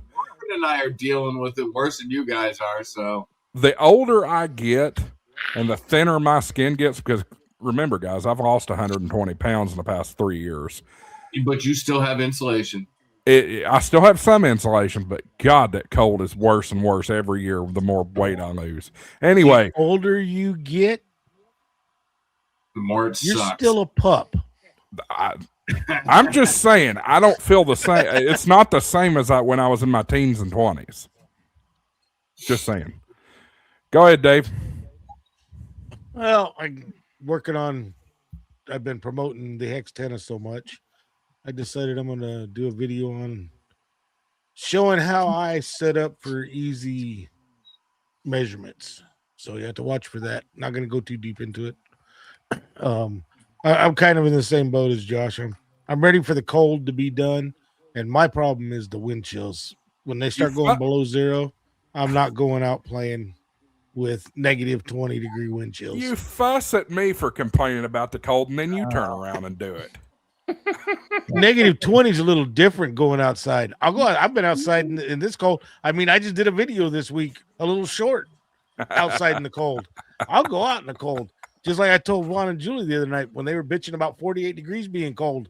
Shoot, that's a heat wave. Dave will go out in the cold and record a 45-second short. Actually, I was sitting out there for over an hour taking my lunch because I get tired of sitting inside. And while I'm trying to take lunch, they come up, "Hey, this is broke. That's broke. Can you fix this? Can you fix that?" Hey, Dave, that park you were doing that from, is that the one with the G90 or the QRP radio, the one that you did? That was you talk about the G106? Or was it the 106 that you were doing the activation? Is that little park where it's the creek or the river? Oh yeah, when I did it with the alpha antenna, yeah, that was that one where you sit right next to the river. It's just to drive up. I got that one concrete bench, but don't sit in that concrete bench. Yeah, no, I've activated that park. I've got another video if I can find enough footage of it where you guys activated the Springfield Nature Center. I've got a video of that park too. Yeah. But other than that, that's about all. It's gonna be possibly gonna now that I see there might be some more interest in FreeDV. Yeah, Terry, go away. Leave Dave alone. He lives in Oklahoma where it's bad enough. That's coming from somebody who's a Volunteers fan. I'm sorry. Go freaking Big Orange. That's all I got to say. Here, hold on. I'll probably do another. Here you go. Oh, come on. Are you going to show us some national champions there? That's the IU Cup. There you go. That's an IU Cup. Hey, they deserve everything they got. They finally win a national championship, and now they're going to start bragging about it. Let's see what they do next year since everybody's leaving the team. I'm going to say it. They deserve everything they got this year. Oh, they played great. They went undefeated. They deserve everything they bought. Let's get that straight. That is a very good point. Everybody's buying everything. It's NIL, that kind of thing. Yeah. Marvin, let's go to you. Get this thing wrapped up. Let's get the thing wrapped up here. Yeah, we're moving way late this evening on this show. So, so much for 30 I don't really have a whole minutes. lot I don't really have a whole lot coming out here. I've got a couple some shorts or some little things. I might do a little video tomorrow, depending on what my time is. I'll be back in my normal studio sometime late next week. So I'll probably get the big podcast, the longer podcast out next week. I may work on it tomorrow. We'll see. But other than that, don't really have much for videos. I've got a couple that I've got planned, but I got to get back to my place in Wisconsin for that. And that'll be sometime late next week.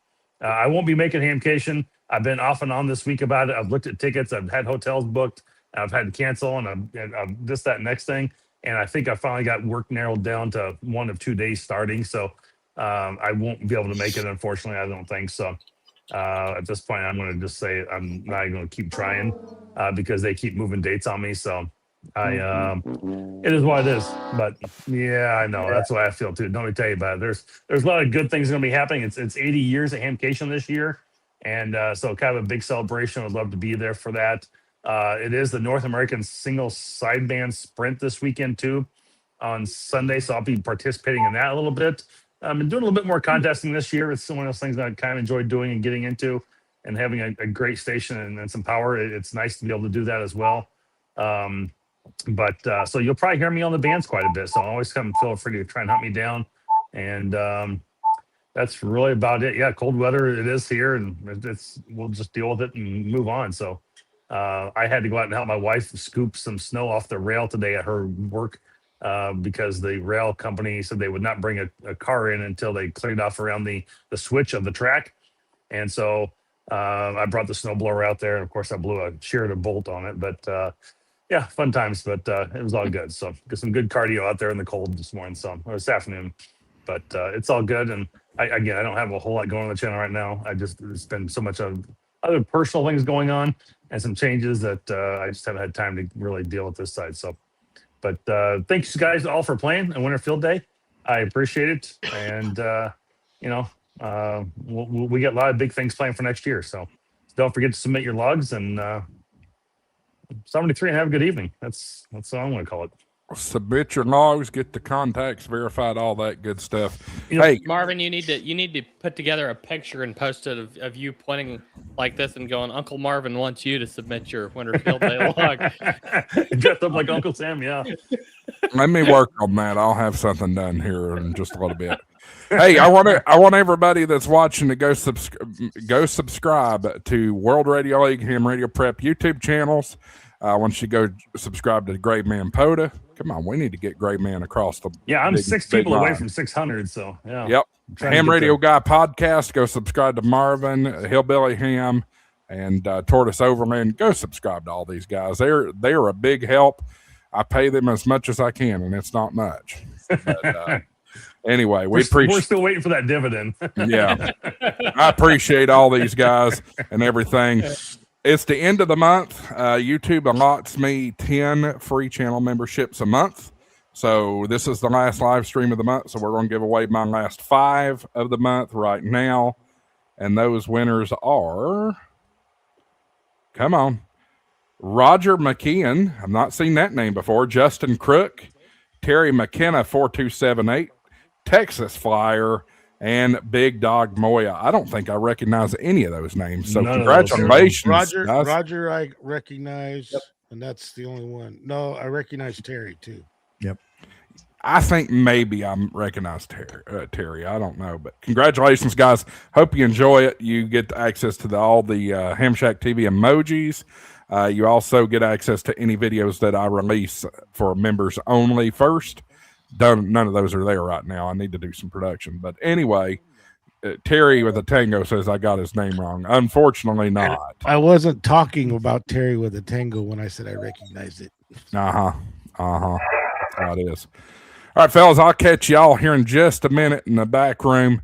Appreciate everybody tuning in tonight. Go subscribe to all those guys. They work hard helping me with this channel and also their own content. Really, really appreciate them and everything that they do. Going to try to get some content out this weekend. Need to get some stuff planned for sure. And then next week, 8 o'clock, don't miss it. You'll want to be here. We're having the chairman and another leader from Orlando Hamcation on. Going to preview the Orlando Hamcation. It is the last live show before we head to Orlando. I'm excited about that. I cannot wait. Cannot wait. It's going to be a fantastic trip. More than the Hamfest, guys, I'm looking forward to seeing my friends. Gray Man, Ham Radio 2.0, Crash Course, Mike, K8MRD. Hi, Mike. I know you're lurking in the background. So it's going to be a fantastic show next week. Make sure you tune in. We'll be right here, 8 o'clock Eastern time, 7 Central, and God's time zone, according to Jason, whatever that's supposed to mean, and 1 o'clock Zulu time. So yeah, appreciate everybody's support. Appreciate everybody being here. This is for you, EOD Kaboom. Thanks for everything, y'all. We'll see you next week. 7-3 AA4 WX WSCB 693.